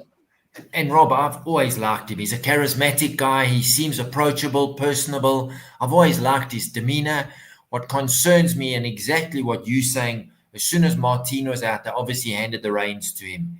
He also couldn't get any feedback from Raul Fernandez, which might have helped, because he also tossed the bike down the road very early on in the test, and he was out. So suddenly you've got Bezzecchi and Ayagura, who's never even been on a MotoGP bike, trying to figure out where to go. Now go back to last year. Bezzecchi on the 2023 bike couldn't figure it out. The whole season, he struggled. Alex Marquez worked around the problems more so than Bezzecchi did. Just to compare the two, who I think Bezzecchi, yes, he's in a factory team, but I think he's also got he's one of those riders who's on the cusp now. If he doesn't have a fantastic season, he's a rider who's going to be walk and see more very soon. So it worries me that he couldn't resolve the issues last year. He was on a bike that had a proven winning formula. Go to De Gian Antonio, he won on that bike. Never mind that he was on a different bike last year. So that's what worries me about Bezzecchi. Now he's been handed the reins through no fault of his own. I think he did a good job. But I think he's limited in how he can move this project forward if he doesn't have Martin. And me personally, as much as Raul Fernandez has not delivered, he would have at least been able to talk to Bezzecchi and say, okay, you've got this issue. I had that, and we tried X, Y, and Z. Right now, he's been thrown in. So maybe he actually did quite well. And maybe there is a plan with Aprilia on which direction to go. But it's certainly knocked them for a 6 by having Martin out so early in the test when he really couldn't say up or down, left or right. So it's a little bit of a worry. And my other point, which is we discussed it last year, weak management within Aprilia. They could not solve Maylasia Spargro's lack of will to race after halfway through the year, and Maverick's, I'm going to say temper tantrums. It's not that, he just pouts. So Aprilia now need to, and I'm not saying there was an issue, but they've got to manage this problem, because we're not going to see Martin this coming week at the test. I doubt if Fernandez is going to be there. So it's all going to ride on Bezzecchi. It's going to be a difficult one for him. Maybe it's what he needs to step up his game. I think after this week's test, we'll see exactly where they are in terms of competitiveness. If they're not in the top 10, because I have no doubt Martin would have been in the top 10. Absolutely. Yeah. And if Bezzecchi can't put them there, they're starting, on the back foot immediately. And it's going to be hard for Martin to get on the bike, because he's probably only going to come back for the first race. So he's going to get on the bike and he's going to have Friday morning to settle down, and Friday afternoon he's got to look for a top 10 position. So it's going to be a difficult weekend for him. And he'll still have a few after effects of the injury, there's no doubt. When you've had surgery, it doesn't just go away. As young and as fit as these guys are, it doesn't just go away after 2.5, 3 weeks. So it's going to be an interesting one. We'll see if Bezzecchi is deserved of the factory ride in terms of stepping up to the plate, because that's what he's been asked to do. And I think by, what is this test this week? Wednesday, Thursday? I think Thursday afternoon we'll see the end result of that. I just think, last year, one of the biggest failings from Bezzecchi was he struggled to lead a team. As you said, I don't think I see him as a team leader. Gigi Antonio came in there and took the reins and took over as the number one rider in that team. And if I look at Bezzecchi in the past, his best results have kind of been, just let me do my thing, leave me in the corner. Don't put a lot of focus on me, then I shine. He had Marini as a teammate, and it was Rossi's brother, stepbrother, or half brother. And, Bezzecchi just got along with his thing. As soon as there was a spotlight put on him, he seems to go away. So I think he liked the fact that he was coming into this test, and it's like, just let me do my thing. Martin's that he still said it. He said Martin he does everything. I've got to follow whatever Martin does, and rightfully so. He's the world champion. But I think Bezzecchi likes that. He doesn't want that responsibility, and he's got that responsibility, as you said, now through no fault of his own. So it's going to be interesting to see how he takes it, as you said, leading them as the main man into the first race. Let's quickly pull apart the Jorge Martin situation, because, again, I was disappointed, because I don't think I think he attacked the whole situation all wrong. He was obviously very excited. I think Martin's got that want to prove a point thing about him, but you've got to curb that. You're world champion now. You've got to be a world champion. You've got to show world champion status. And say what you want about the tire, and it's Michelin's fault and it's our fault. How many times have we seen that crash, that exact same crash at Sepang? Marc Marquez did it a couple of years ago when he sat back to follow Fabio Quartararo. His tire got cold and it flung him. We've seen Fabio Quartararo do it there. We've seen multiple people do it there. Yeah. The fact is, why are you trying to do that so early on? You were never going to win the test after 20 laps or whatever it was. So I think the number one plate, the move, the wanting to prove Ducati, I think there were a lot of factors that got into Martin's head and it got the better of him. So not a good start. As you said, you pointed out perfectly, he's going to rock up at the first race meeting of the year. And Friday, he gets 2 sessions, and then a qualifying and a sprint race, and then a main race. Depending on how his injuries are, mentally, how are you? You've got to recover from this crash. You've got to trust this Aprilia that has thrown you off twice now for, in your mind, no reason. So he's got his back against the wall, Martin. He's proven in the past with that big Portimao crash that he can come back stronger. You kick him down and he does come back. But you're world champion now.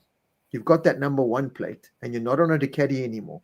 This was always going to be the argument with Martin. Yes, we know how brilliant you are, but you've been on a brilliant Ducati. It's easy. Well, it's easier to do it like that. Now you got to work, my bud.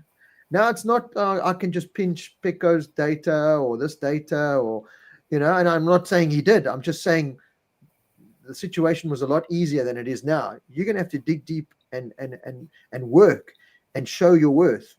You're a world champion. You've shown your worth in that ways. But, and this is where my worry is with the likes of Quartararo, Martin. We've seen it in multiple sports. You can be a champion once, and I'm not saying it's easy, but it's easier than being a multiple champion, doing it again and again. That's what made Rossi great. That's what made Marc Marquez great. That's what drives and makes Peco Bagnaia so good.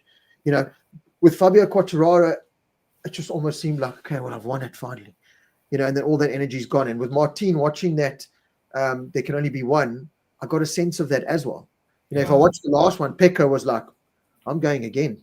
Yeah. This is great, but I'm going again. Martin was like, Well, he said in that video, he said, I've achieved my life's goal. I He said it. pull those things, yeah. I pull Yeah. all that apart. I do overanalyze things sometimes, and I get it wrong probably a lot of times. But I look at a lot of body and things that are said, and I looked at it and I went, a Mark and a Rossi never did that. They never went. They would say, it's always been my dream to be MotoGP champion, but it's also been my dream to be a 10-time MotoGP world champion or legend. Martin just went. So Martin's he's got a lot to prove now, because his first kind of reaction from being world champions, to me, been a miserable one. He's let Aprilia down, he's let himself down, and he really has got a lot to do in that first race and going forward now. So let's see. Yeah, I don't think there's anything to add to that, Roberts. He's starting, he's not even on the back foot. He's 3 steps behind the back foot. Had he been on the Ducati for this season and that had happened, you would have said, well, that's okay. Yep. Comes to the first race, he knows exactly where he needs to be. Now he's going to get there and he's going to be looking at this bike. He's not going to have a clue. So it's going to be very difficult for him. And what's that going to do? It's going to cause him to ride harder. And what happens then? You crash again. It's not a Ducati. Yeah, it's difficult. He's going to have to certainly be very circumspect when he gets on the bike. And being a champion, I believe that he'll get there and they'll have chatted to him and his team. And in his mind, he'll say, listen, just calm down. If he's honest with himself, exactly what you say, that exuberance of youth, world champion, new bike, proving a point, factory rider. Now that's all changed. He's going to have to just, one step back and let's get on the horse and baby steps. So let's see how that pans out. But certainly it's not a great thing to be starting your world championship defending title year with broken bones in hands and feet and very little time. If he still had 4 or 5 weeks, I'd be less worried for him, but he's got no time. So it's going to be difficult. Christy, Paolo Bonora mentioned in an interview he wasn't too worried about Jorge Martin due to having had the shakedown already and Savadori working on all 8 bikes. Chris, I understand that Savadori is not Jorge Martin, who you've thrown the bank at to get that number 1 plate and get Jorge Martin information. So with all due respect to Savadori, what he has to say about 8 bikes, I think is irrelevant to what Jorge Martin has to say about 8 bucks. So he's 2 seconds behind Bezzecchi. Yeah, I wouldn't pull that. That's a publicity in Aprilia, just going to say we're not that worried about Martin, but we're shitting our pants. That's what's happening. And listen, I have no doubt Martin's going to be out and be competitive. I think there will be a couple of. I think he will challenge for race wins. I think there might be the odd little race win here and there, because what that Aprilia has proven over the years with Maylasia, Spargo, and Maverick is when it's on song, it's on song. And there's going to be those days and those race weekends where that bike's going to feel superb to Martin and he can do anything he wants on it. Yeah. The hard thing for Martin to adapt to is he had that feeling just about every weekend on a Ducati. Yeah. And if he didn't have it, it was easy to fix and get that feeling. Or you could just get away with murder on a Ducati. You could just ride it this way and you would still get better than the others. Now you're going to rock up to race weekends where that bike's not going to feel good. And you're going to have to find solutions. Has Martin had to find solutions in his MotoGP career up until now? Not as many as he's going to have to find at Aprilia. That's where he's going to be tested as a world champion and as a MotoGP rider in essence. So let's see how that plays out. 10th place was Alex Rins. I think we've kind of talked about the Yamaha exercise enough now. Fermin Aldeguer, I want to talk about in 11th because I was so impressed. And let me tell you why, and I'm pretty sure everyone will have the same sentiments, and you, Paul. If I look at rookies in the years gone past, including our very own Darren Binder, it was a much bigger step for our Darren Binder, Moto3 to MotoGP. But I remember the aim was always for a rookie if they could just get into the high 58s or the 59. Darren, I think, did a low 59 in his first ever test, which I thought was superb. But even 2 minutes used to be the yardstick for rookies. And, if you look how the shakedown test started, they were there. Fermin Aldeguer got up to pace really quickly.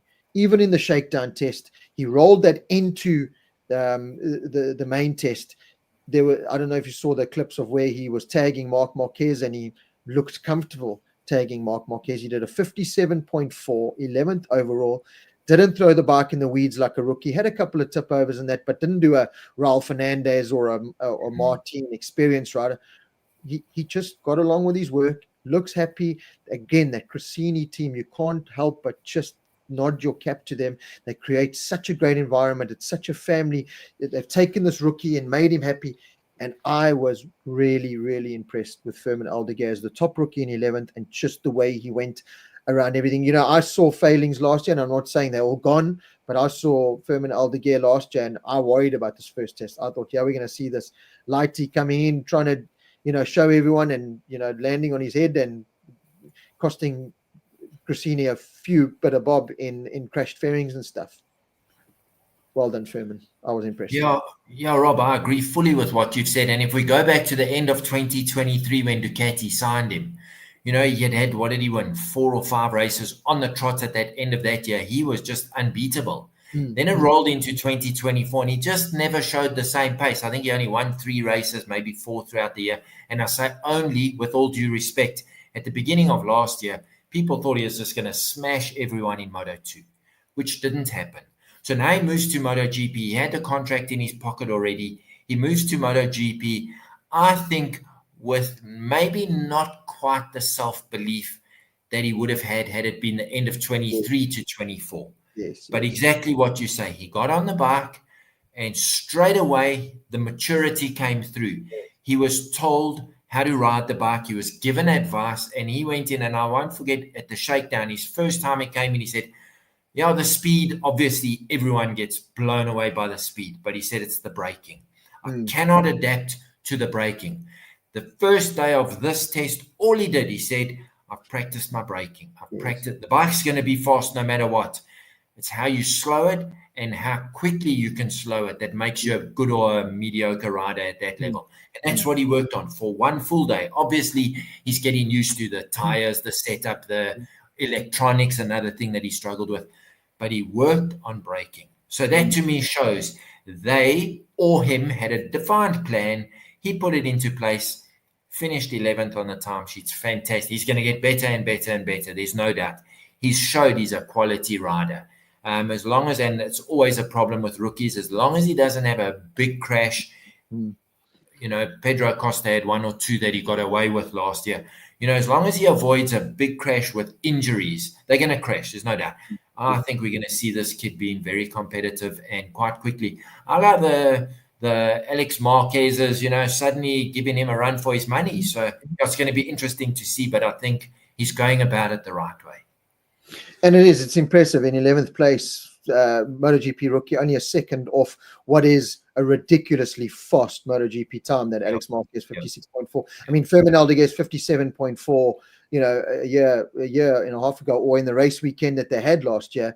His front row kind of race winning pace. So, you know, he's got to pat himself on the back. And if you look at the riders he's ahead of, the Millers, the Binders, the Luca Marinis, the Vinales, the Bastianinis, the Oliveiras, he can really be happy with himself. But as you said, I think it's easy. We saw it with Pedro last year.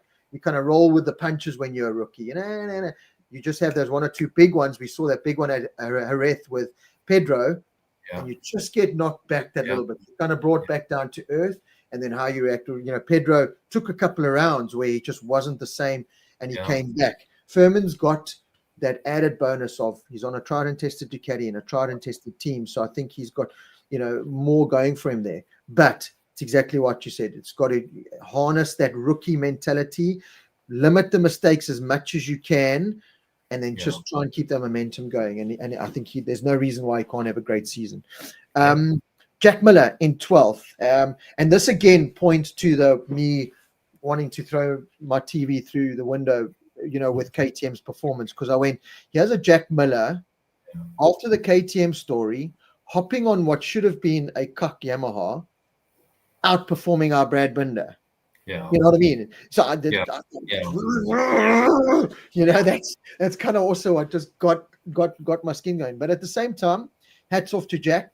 You know, there's always a lot of controversy and talk with Jack. You know, before he had even really started his Yamaha time, there were these releases coming out that Yamaha have told Jack he's got to adapt his riding style to them. You know what I mean? The guy hasn't even started yet, and already I think he does get a lot of flack and a lot of things. But again, he's been there a long time.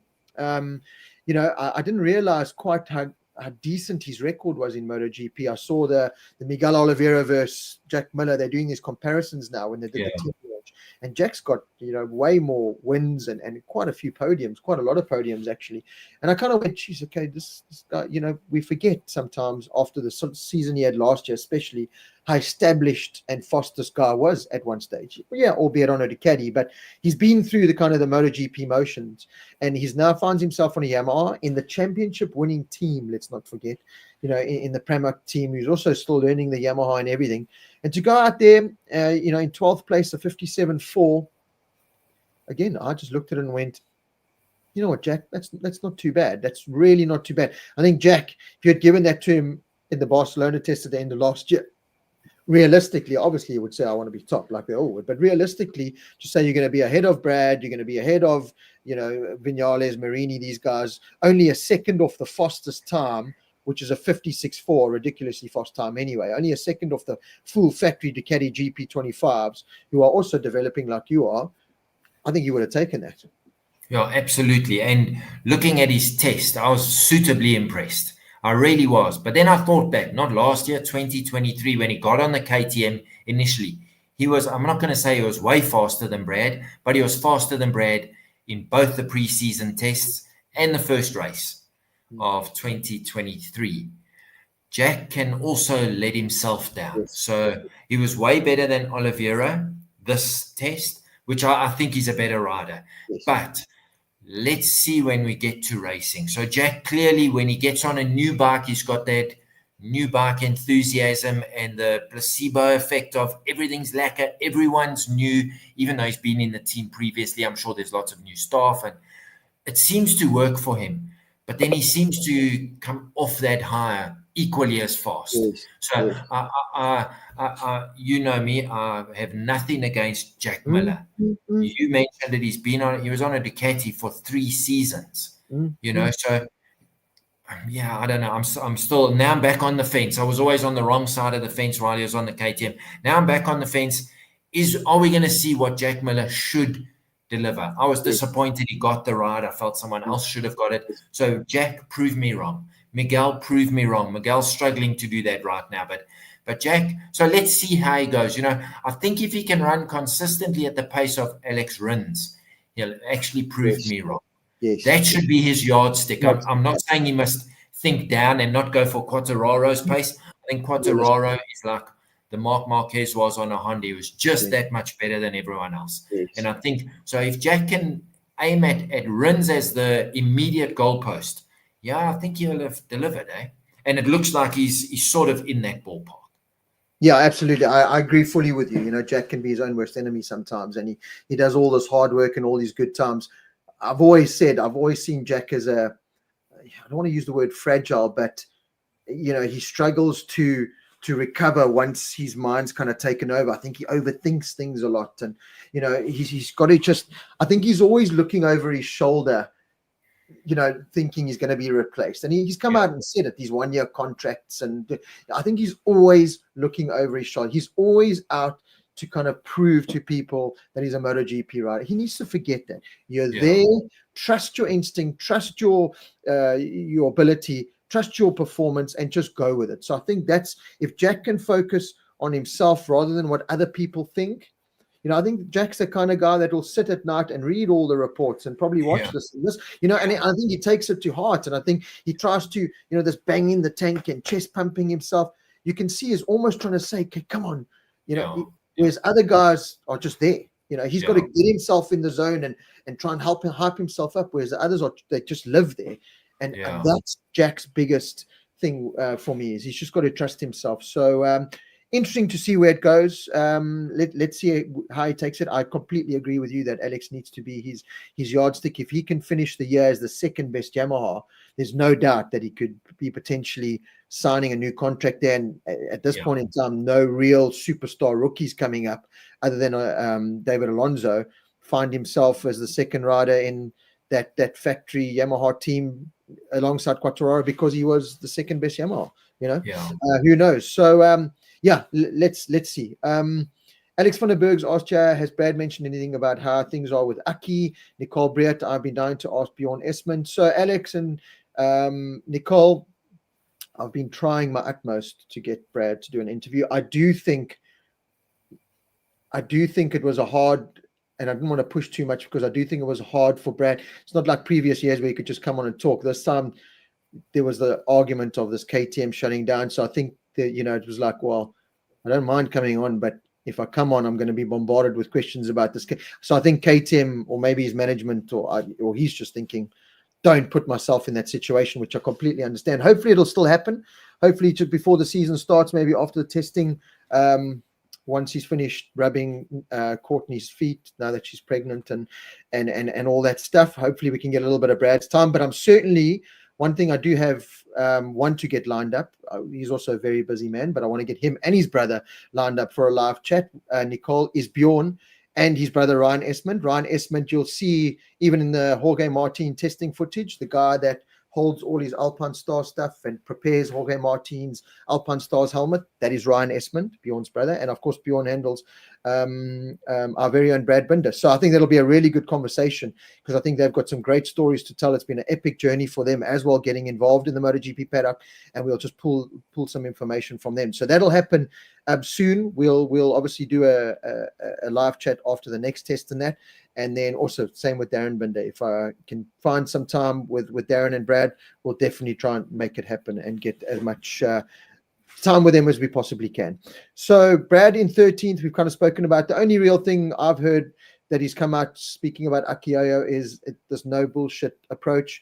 I think they work perfectly together. Brad's most successful time has come with Io, winning his Moto3 World Championship with Io. So yeah, what I think we know we're going to get with Io is there's no place for either four riders to go hard. And there's no place for them to kind of cower and go, oh, well, I just don't feel like performing now. Aki's not going to take any of that. Brad knows that, and this is where we'll talk about Vinales a little bit later. This is where Vinales might be exposed with his weaknesses in the past, is that Aki's going to say, no, my bad. You can't sulk like this.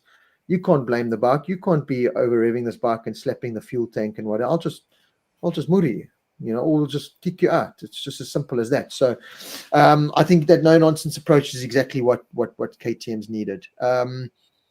14th place, Paul Ayagura. Again, very impressed with the rookie. I love Ayagura. I think he's also just a mature, mentally strong rider. He again didn't go out there and throwing the bike down the road, and he also got the pressure of, right, your teammate's gone, the number one rider's gone, your workload's going to just double now. He put in the laps, he put in the work, put in a really good lap time, 57.7. Again, we're talking about rookies, just over a second off. The yardstick used to be if you were close to 2 seconds off, you were sensational. These guys have done really, really well. If I look at Pedro Acosta last year, just as we're talking about yardsticks, Pedro Acosta finished, was he last year? Yeah, of course he was. Where is he? Pedro Acosta finished 9th on a 57.3. So, this is the mighty Pedro Acosta. So, Again, not bad going from Fermin Aldeguer, and certainly not bad going from Ayagura, especially with how fragile that whole Aprilia project is at the moment. Yeah, I think it's going to be an interesting rookies battle. You have to probably, if you are a betting man right now and you were forced to bet for the whole season going forward, you'd probably favor Aldeguer because he's on a Ducati.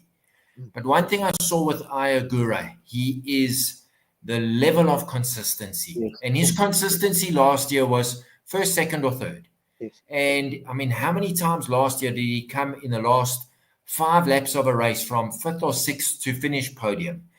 So he certainly, I think that puts down to he can go the same pace from the start to the finish, which is a fitness and a mental fitness thing. They're all very super fit, these guys, but to pinpoint accuracy lap after lap after lap, I think he has that ability. I think he has that typical Japanese quiet determination. I seem to think he has that weight on his shoulders that he can carry that no Japanese rider has won since, was it Toru Okawa, who was the last one to win.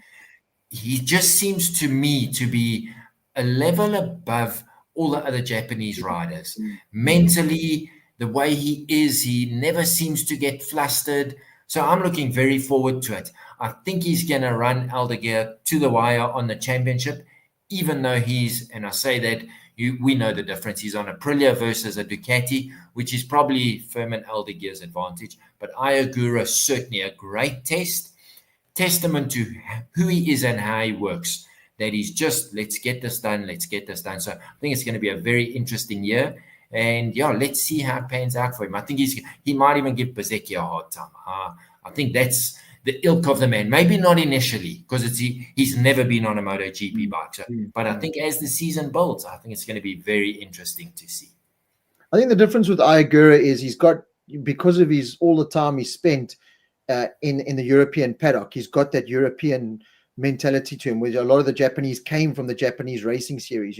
Ayagura has come from Red Bull rookies straight into motor.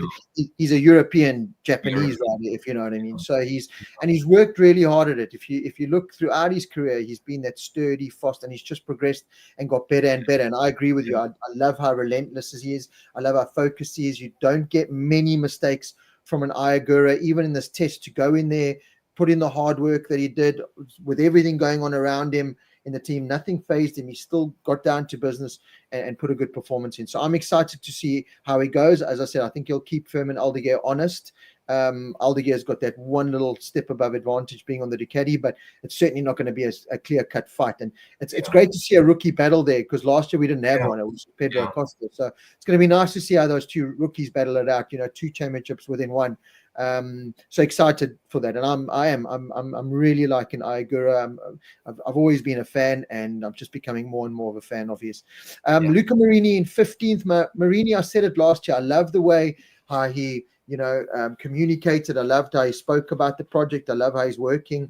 The more and more I look at it, like now though, where he finishes there, he's very much, Honda didn't hire him to win races, and they hired him to be a test rider in race situations. The more I look at this now, right, Mia and Zarco, you can be our tech men. Zarco is definitely a big role in the development side as well. Mia is our tech man. He doesn't want to develop. He can't develop anything. Okay, Marini's our development guy within race weekends.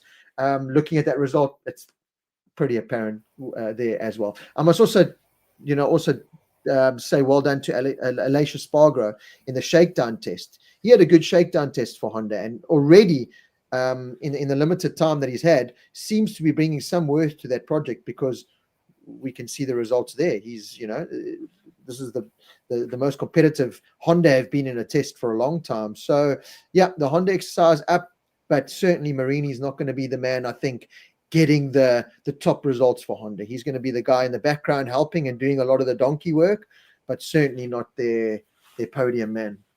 Yeah, I agree. There's nothing else to say about him. What you say is spot on. And what we discussed might even have been the year before last, but I think it was during last year. Bradl had served his purpose. He was not helping move the project forward as a test rider.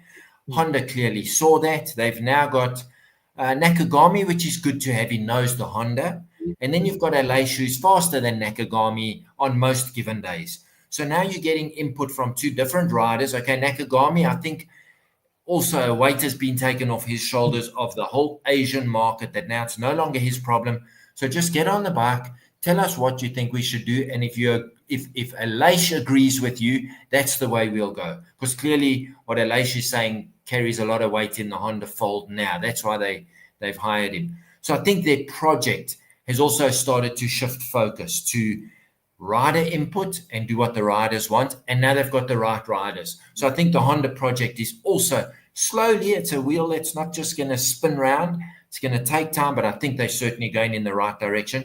And Marini, as you say, which you've mentioned many times, how clinical and methodical and technically minded he is. You need people like that when you're struggling. When you Ducati, you leave that up to Gigi D'Aligno and let your riders win on the track.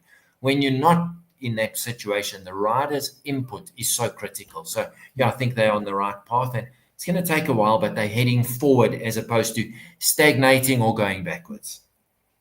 John Dubell going to miss Simon Crafar on the paddock. Yeah, John, I already missed him now at the testing.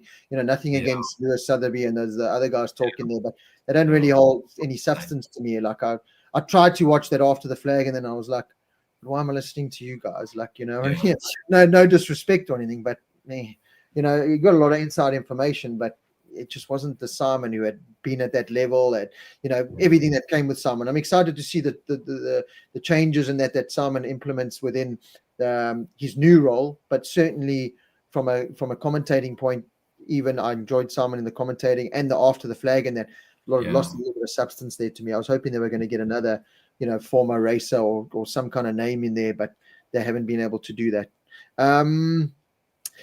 On the Honda thing as well, I think what they've done well is with Nakagami and Aleix, they've got that good combination of European and Japanese. So with Nakagami, you've got a guy that can translate the European stuff now direct to the Honda factory a bit better, being the Japanese rider. So Aleix is part, I'm the European guys. I don't really have to answer to the Japanese guys.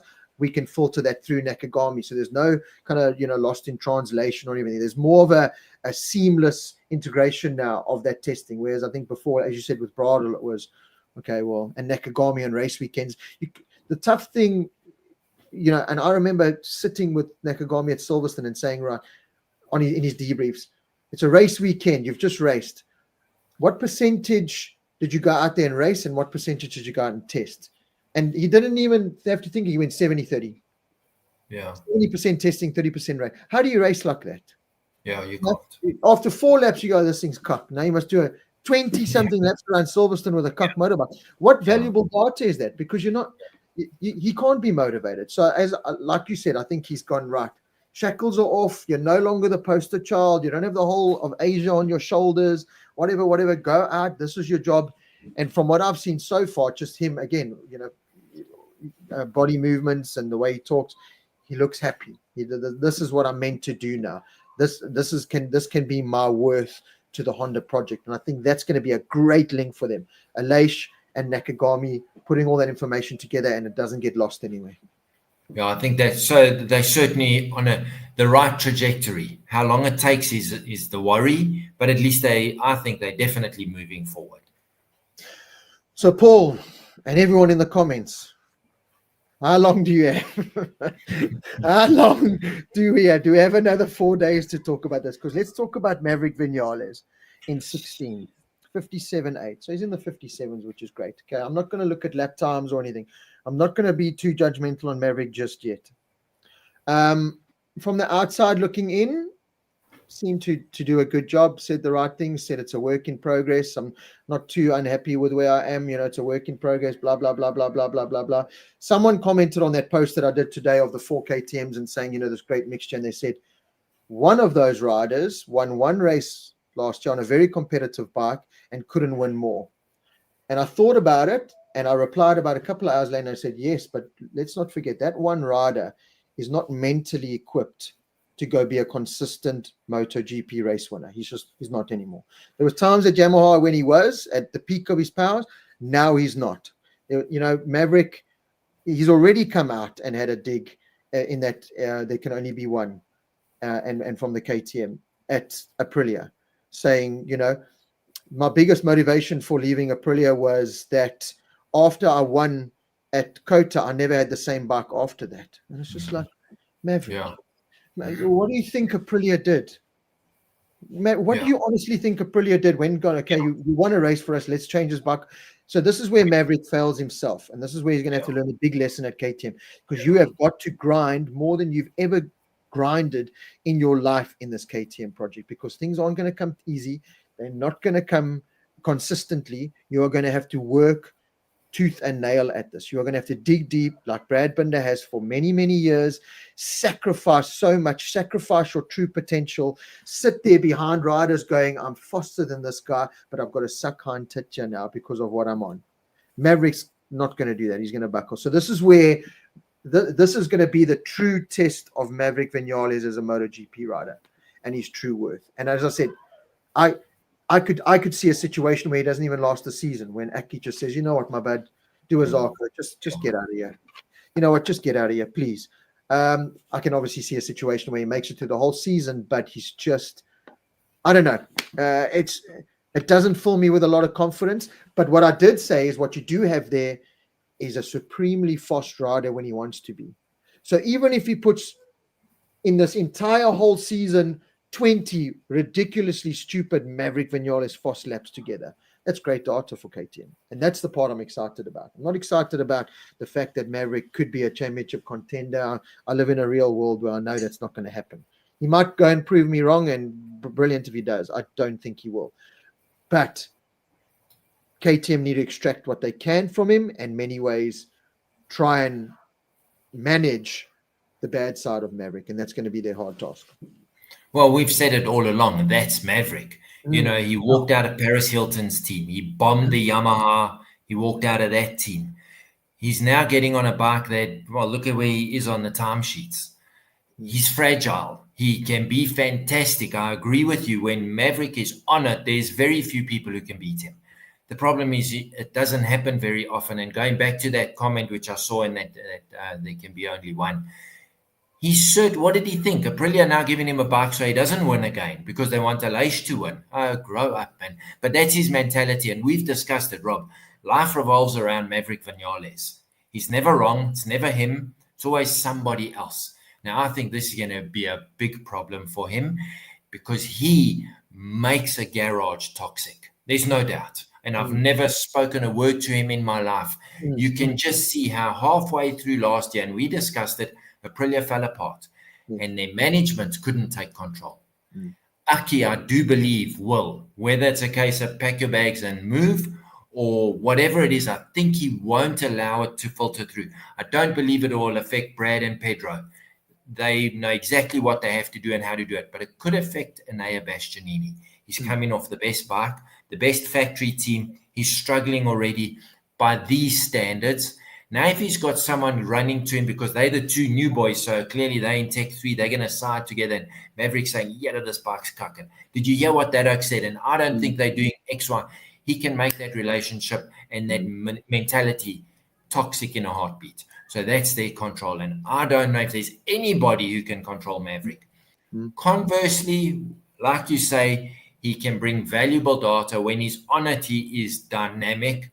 I just don't know if he's got the will to do it. I honestly don't believe he has. I think he was fortunate to get the ride. I don't believe he deserved it. They could have got someone else, but let's hope he proves me wrong because it will definitely benefit the KTM collective. I can't see it happening. I think this is going to be worse than a Johan Zarco story. Johnny Martins, if they boot Top Gun, who takes his seat? Danny, no, Paul Espargaro would probably be the natural replacement there because he's still in a little bit more prime compared to Danny. I don't think Danny would want to do that kind of groundwork. I just look at it and I go, yeah, it's so frustrating. It almost gives me a headache, the Maverick Vinales thing, because I agree with you. I think that toxic side, they've got to beware of that toxic side. I think Maverick's that kind of person that but I told myself, it would be like this. So why is it not like, you know what I mean? He doesn't realize, my bad, you got to dig deep. You can't just win a race in Kota the way you did and then think it's just going to happen again. You got to back it up. So that's the frustrating. And I've met Maverick. I've had some good chats with Maverick. He seems, with the times that I've spoken to him, he's been happy and smiling. And that's when he's been in his best. I think there's a bit of bipolar in there, to be honest. I think he just switches off. I honestly do. I think he's just got a Jekyll and Hyde kind of situation where he's in control and he's not in control. But the true Maverick Vinales is going to be put to the test this year. Whether he's strong enough to continue in MotoGP or not, this is going to be Maverick Vinales' true test. So that's another one of these stories that are going to play out this year that I'm very intrigued to see. Another one being his teammate in 18th place, in between them Miguel Oliveira. We'll talk about him just now. Enea Bastianini. We're getting to the last couple of riders here, lads. It's Oliveira, Bastianini, and Chantra we've got to talk about. But just want to quickly jump to Bastianini. And I love Bastianini. I think he's going to bring a lot of value to the project. His riding style, I think where he battles is where he's going to battle, as he did in this test. If he doesn't have the feeling, until he gets that feeling, he's not going to fully commit and go, and he's not going to produce the lap time. We saw it on the Ducati. When he had the feeling and the bike felt great, he was on it. When he wasn't, he could kind of just, was at 5th, 6th place kind of guy. He really wants the bike to feel good. That KTM is not going to feel good for you for a while. So he's going to have to, again, work at it. My only concern with Bastianini, he thrived in Gresini because of the environment. The factory Ducati team was too big for him. That factory Ducati team is too big for many, so you mustn't take it as it's too big for a lot of people. Jack Miller buckled in that environment. A lot of riders have buckled in that environment. It was too big for him. I just worry that where the KTM project is, and there we don't have time to waste, Jaga. We don't have time for you guys to settle in and take your time, and no. And I don't think it's the most cuddly environment, the KTM environment. They need, Pit Byron needs results.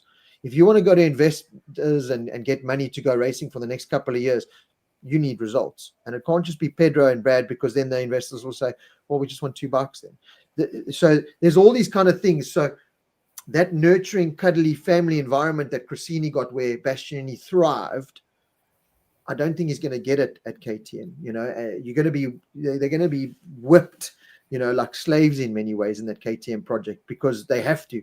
And I just worry if Bastianini is up to that same kind of task. It's a different way of Maverick, who kind of brings it upon himself and just couldn't be bothered.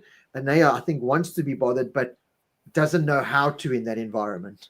You know what I mean? There was a shadow over him with Peco, Bagnaia and Ducati, and he couldn't quite deal with it. He still performed and won races and had some great performances, but you were never going to put a house on him that he was going to be MotoGP world champion. And it's the same. I look at this now and I go, I could see a Brad being stronger than you and a Pedro being stronger than you, purely because they can dig deep a little bit more, and they'll grind a result out any. Brad Binder's biggest quality is the fact he makes the best out of bad situations every single time. Yeah. And I don't think it's that kind of guy. Yeah, you see, and I agree with you. I think Brad's become accustomed to that over the last 2 seasons, where he knows it's not going to be easy. Where Bastianini over the last 2 seasons has been riding the best bike on the grid, and it's come easy, and he still has days where he runs 8th, 9th, 10th. So now he's going to get on a bike that is not quite where it should be. Does he know how to work his way around it? Brad and Pedro Acosta certainly know how to do that. It's going to be interesting to see. I have every faith in Bastianini that he's going to adapt. I like him. I think he's got the right mentality. He's not and I think your bipolar analysis of Maverick, I don't believe he's bipolar in his personality. I think he's bipolar in his racing personality. Yes. So Friday to Sunday, you don't know which Mav you get, or weekend to weekend. Maybe he's a nice person during the week, not clinically bipolar, but racing bipolar. I don't believe Bastianini's like that.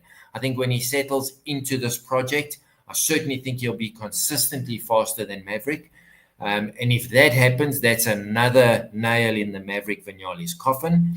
So it's going to be a very interesting dynamic. And while you were talking, I was thinking, what does Bastianini put as his yardstick? Because I'm sure they all say, and yes, every one of them, we've discussed it, they're competitive. They all say, well, I'm going to be world champion. But in the back of their head, there's that reality little monarchy who says, okay, but really, can you beat Brad Binder? Can you beat Pedro Acosta? Same bike, same team. So what's his goal? What's Bastianini's? I think he's got to peg it at Brad and Pedro Acosta. I think he needs to discard Maverick. I honestly believe that. And please don't get me wrong. Maverick, when he's on it, and I've said it, I've compared him to Luca Cadalora of years gone by. When he was on it, you didn't beat him. Maverick, the same. But it can't happen once a year and then blame everyone else. So it's going to be interesting for Bastianini. I think he's going to have to up his game, because Ayagura is putting him to the sword, as is Firmin Aldeguer, 2 rookies. So I think he's going to have to really dig deep, which I believe he can do. Let's see if he can prove us right this year.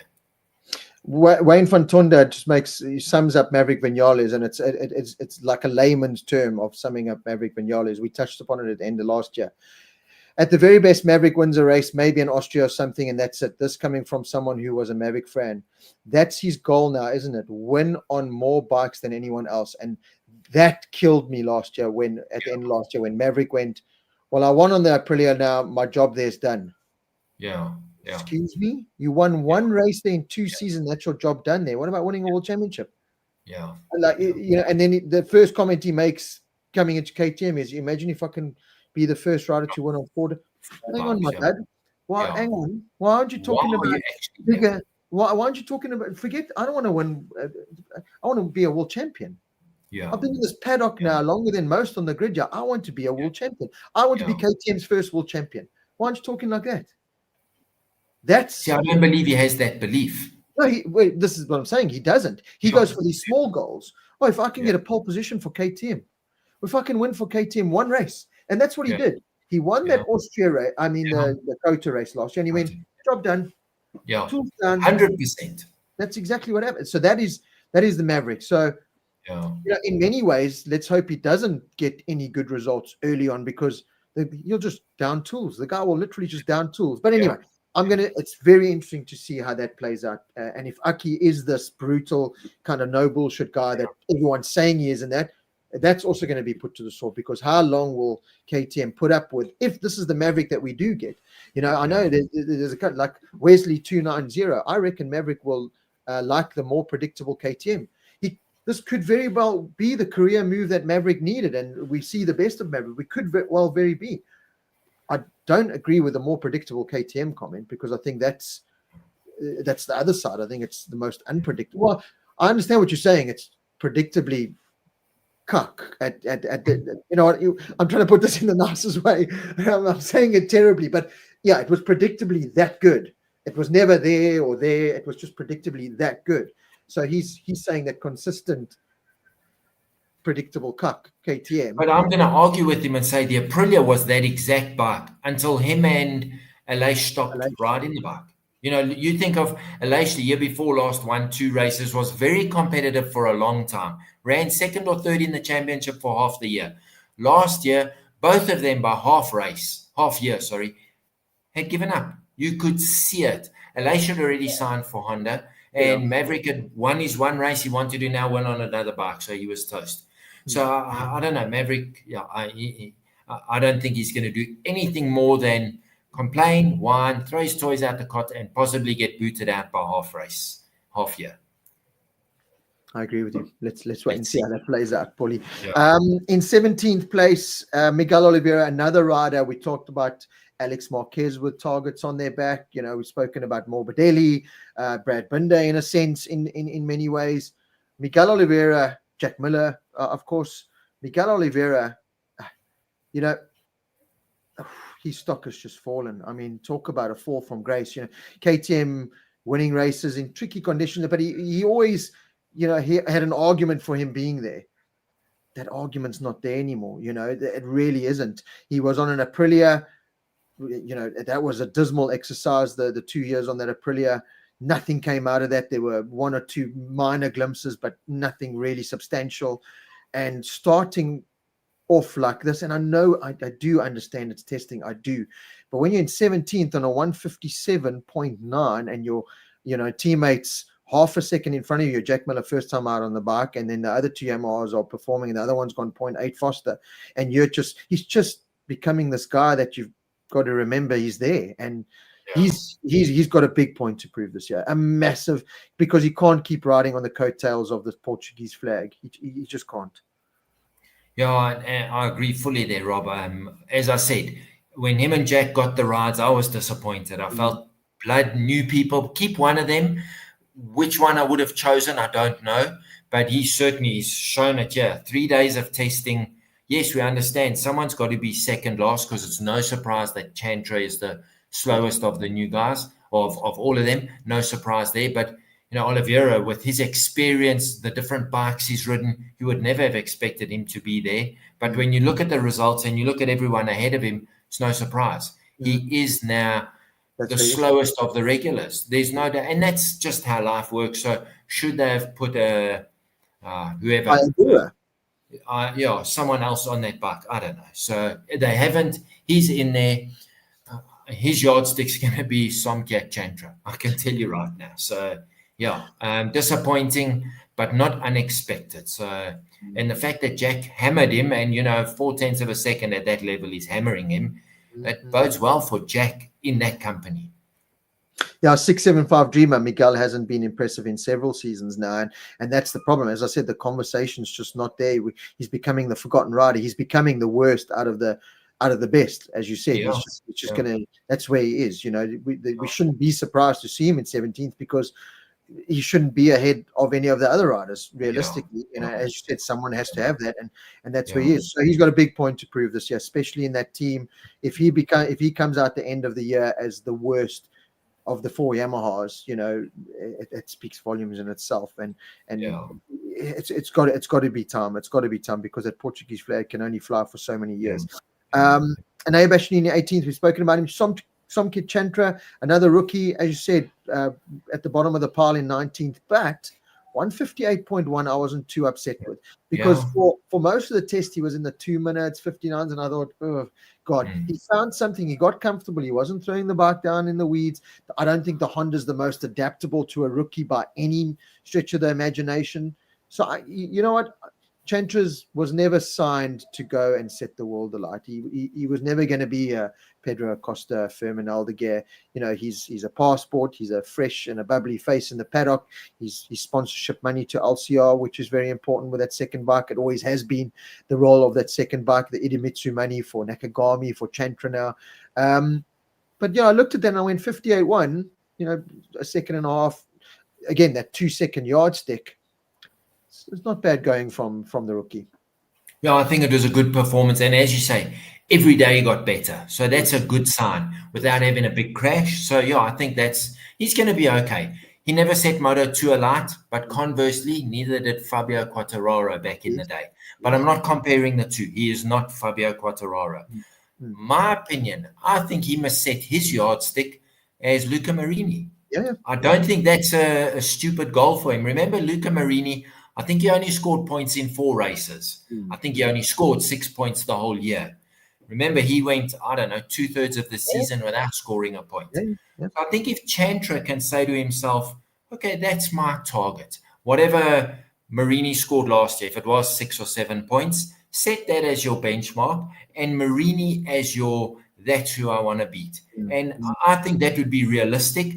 It's a tough thing to do. Marini's 5th season in MotoGP, third full season on the Honda, so he's got a lot of background. But let's see that's what I would do, because I don't think Marini's that far ahead of him. So that would be interesting, and it might be a goal too far. But I think that would be don't go and say, I'm going to beat Johan Zarco. That ain't going to happen. So I think that would be a fair thing, because I like to, at this time of year, not the guys we used to, not the Marc Marquez, the Peco Bagnaias, we know their targets, world champion. But for the guys who realistically ain't going to be world champion, set another goal. And I like to just keep track of that. And actually what I'm going to do now when we're done, I'm going to write down what I've said and see how we end up at the end of the year. Because to them, they got to have goals, and let's see how it goes. But I think that wouldn't be too far off the mark for him. I agree with you. I think it's perfect for him. I think it's a realistic target, as you said, without pushing himself beyond and doing stupid things. So listen, for him, it's about going and enjoying the experience as well. I don't think he in his wildest dreams ever thought he was going to be a MotoGP rider. I know you dream about it, but it never looked like it. He's got the opportunity. Make the best of it. Couple of comments here, Matt Berger. I can see one or two of Jack Miller or Johan Zarco in World Superbikes in 2026. Johnny Martins, maybe he's banking on getting his head around the electronics. I think that's in terms of Somkit Chantra.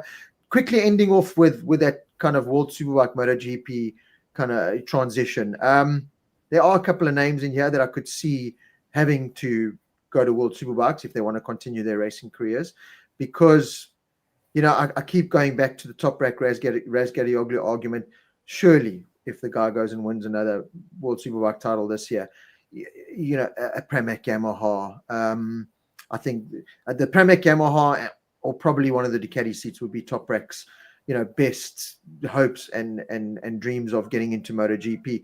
Surely that's got to be a possibility for next year. In Moto2, there's the David Alonso. Obviously, I'm very keen to see what happens there in terms of KTM. Obviously, he's been a KTM rider.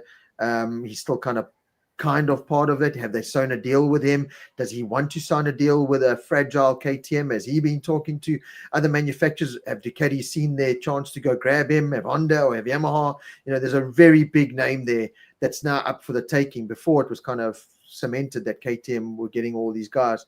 It's not so much anymore. Exactly like Pedro Acosta at the beginning of the year, kind of, seeing other options because of where KTM is. But I could certainly see quite a few names changing, going from World Superbike to MotoGP and vice versa. Yeah, I think the only one that possibly has that option, and hopefully sooner rather than later, is Top Rack. Where he'll fit in is the question. So there, like we've said, we've got a few names on our list. We're not 100% sure whether they got 1 or 2 year deals, counting this as year one. But they'll certainly, the Yamaha deal, would he want to go there? Well, I think he'll look at first 3 or 4 races of this year. If Quartararo is performing reasonably well, better than last year, I think he'll be saying, well, that's definitely an option. Ducati, without a doubt, if he could get on a Ducati, he'd be competitive. There's absolutely no doubt. But where they're going to look, to my way of thinking, the only Ducati ride at the moment that's under threat would be Morbidelli. But in the test, Morbidelli's shown that, well, maybe that's not such a done and dusted thing. Would he want to go to a KTM? Well, let's see how they do. Would he want to go to Aprilia? Well, we can't tell because Martin's injured and I don't think the rest are quite up to pace yet. So it's going to be very difficult for him. Moving from MotoGP to Superbikes, if I was running a team, would I want a Jack Miller, Miguel Oliveira? I don't know. I might be looking at other championships. It's a difficult one, but I think the only one that we need to get into MotoGP is Top Rank. There is no doubt. Yeah, 675 Dreamer. How do you think Top Rank would fare on a Ducati? Is he of the same caliber as the current MotoGP talent? My simple answer to that is I think Top Rank would be a competitive MotoGP rider. I'm not saying you'd go and destroy. There's no one on this planet that'll walk into MotoGP now, and those days are long gone. Marc and Peco are certainly the yardsticks this year. Martin proved it with Pramac that you put the combination together, the talent, the bike, the team, independent team can go win it. This year, as much as Peco and Marc are the favorites and are going to be the favorites as far as I can see, there's going to be the Martin picking up a win. There's going to be the Quartararo being competitive at races. There's going to be the KTMs being competitive. You know what I mean? So it's not just as clear cut as that. But I think I'm a massive fan of Top Rank Razgatlioglu, and I think he would climb into MotoGP, find that adjustment period. There will definitely be adjustment, but I think I go back to my argument of everywhere he's gone, he's made it better. He won on a Kawasaki when it was coming to the end of the Kawasaki era. He climbed on a Yamaha, was the only rider to really win on a Yamaha. You look at Johnny Ray and everyone else now. He won on it against Alvaro Bautista and the mighty Ducati. He climbed on a BMW first time out and won it and made it better after Scott Redding tried, this guy tried, so many Top Rank. Yeah. So Top Rank will climb on a MotoGP bike and be competitive. There's no doubt about that. So I hope it happens. Another big exciting thing for us, Paul, to look forward to this year is we talk about Brad Binder in MotoGP. We've got Darren Binder on the Cressini Moto2 bike. Oh, man, the best possible scenario for Darren Binder to find himself in. We spoke about it at the end of last year. There was nervy times. Is he going to find himself a ride? He's found himself the best possible ride available. Again, it's time for Darren to now prove himself. I think his chance in that paddock is dwindling. I think it's time, realistically, he's got to perform. I think Cressini is going to give him that platform to perform, and let's hope. I'm not saying he's going to go run away with Moto2. It's not that simple, but certainly going to be more competitive. And then, of course, Rushain Woodley making his Moto3 World Championship debut this year. With what's a team boss or boss or whatever, however you say that team. So also another rider we'll definitely try and do a live chat with after the testing. Now they've got Jerez or something coming up now. They're testing. So lots of great. Our whole Sundays now. Yeah. Wives, if you're listening to this in the background, and husbands, because we've got a fair few lady fans tuning in now. Don't bother us. Don't tell the neighbors we're going to help them move. Don't tell anyone. Nothing. Yeah. Leave me be. Do not bother me. We are going to be watching MotoGP from the morning to the evening. Yeah, listen, Rob, you might watch it. I study it. Listen. That's why I have you here. I watch. I tell you my fan kind of blah, blah, blah, blah, and then you make sense. Listen, I think it just adds such an additional interest when we've got South Africans and we want them all to win. And we know sometimes that's not real. But when we watch and we see Darren is 16th, 15th, 14th, man, all you want to do is pan that camera just to show him. So it builds that hype and that added interest. And Rush, it's going to be so exciting to see his career develop because he's got a good team. He's certainly going to be one of the, I think if he can run round about 15th to start, He'll get confident. He's not scared to be knocking handlebars in a dogfight with any of them. He's shown that in Rookies Cup. He's up for the fight. It's going to be fantastic to see. And as you say, it's that added interest. I've always said to our viewers on this show, in Moto3, just pick a number, any number that you see, and watch that, and it's going to be a wild race. Now we're just going to pick Rusha's number and see him on the timing. It's going to be fantastic. So really something to look forward to not just watch, to see good racing. And I'm also happy David Alonso's moved out, because he's a class act. And you don't want to see in Moto3 a Oak winning 11 out of 20 races, because that's just dominating. So now we're back to, any one of 10 Oaks can win, and handlebars and you name it, but it's going to be fantastic. And good luck to Rush. It's going to be a big step. It really is. But I think he'll run comfortably in the point scoring positions, because he's got a good team, and I've seen him in Red Bull Rookies. He's up for the fight. There's no doubt about that. And Darren, he's got no excuses. The team is good. They were the runner-ups last year. He's got the talent. He just has to curb his enthusiasm. I think he showed many times last year. He's settled down, and I think this year it'll be even better. So I'm expecting consistently top 10, and I think he should be running top 5 or 6. Yeah, I think Darren, in many ways, it's that same kind of argument as Jack Miller, where he's looking at the outside and just forget all that. And Darren's had a lot to deal with. Some his own fault, and a lot is not. But he's had a lot. His time in that paddock has just been marred by controversy and this and unfairness and everything. He just needs to wipe the slate clean. You have been chosen by Cressini because, and you were chosen last year by the Intact team because there's a talent there. So forget everything. Forget what you read. Forget what's happened in the past. You know what you can do. We know what you can do. Just go do that. Everything else will sort itself out. So it's exciting, Paul. This has been fantastic. This has been over 2 hours of chatting. I see a couple of people saying, they really enjoy the Sunday chats. So we'll definitely look at potentially doing that instead of a Tuesday night. It works out a little bit better for me as well. Next week, Sunday, and why I moved it to Sunday this time was I'm traveling the next 2 weeks to France and to Holland, because with the job I've got a nice promotion this year, so it's more responsibility and everything. But anyway, that's a great thing. Next week I'm flying from France, Sunday, from France to Amsterdam, but I think I might be in the hotel in time to do the Sunday night chat for the testing that's coming up on Wednesday and Thursday. So stay tuned to the Motor Rider World Facebook page. You'll see the link posted up there and on my personal channels and stuff. So we'll keep you all informed. And again, to everyone that's come in and tuned in, thank you so much for joining us. Warren Everett, pick a winner. Paul, pick a winner. 93. Marc Marquez, done. You going Mark? I'm going to go Peco. I'll go Peco. No, and that's not anything against Mark or anything. Oh God, you know what? Yeah, it's one of those where you could take either, to be honest. So I'll just go for that. So there we go. 675 Dreamer Peco. Everyone, put your comments up there. Let me have a look tonight when I'm lying on the couch trying to watch a movie and not fall asleep. I'll go through and have a look. Matt Peco. There we go.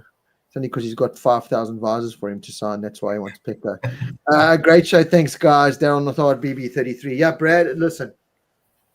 If only.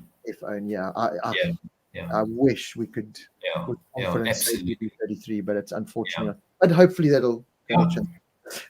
Paul, thank you so much. Everybody, thank you so much. And hopefully we'll see you on the weekend. Yeah, Rob, look forward to it. And let's see how the testing goes this weekend or this week. And we'll catch up what suits you, whether it's Sunday or Tuesday the week after. Just let me know. Thanks to everyone who tuned in. Have a good rest of the evening and a good week ahead. That's it. Same sentiments. Goodbye, everybody. Thank you so much. Cheers.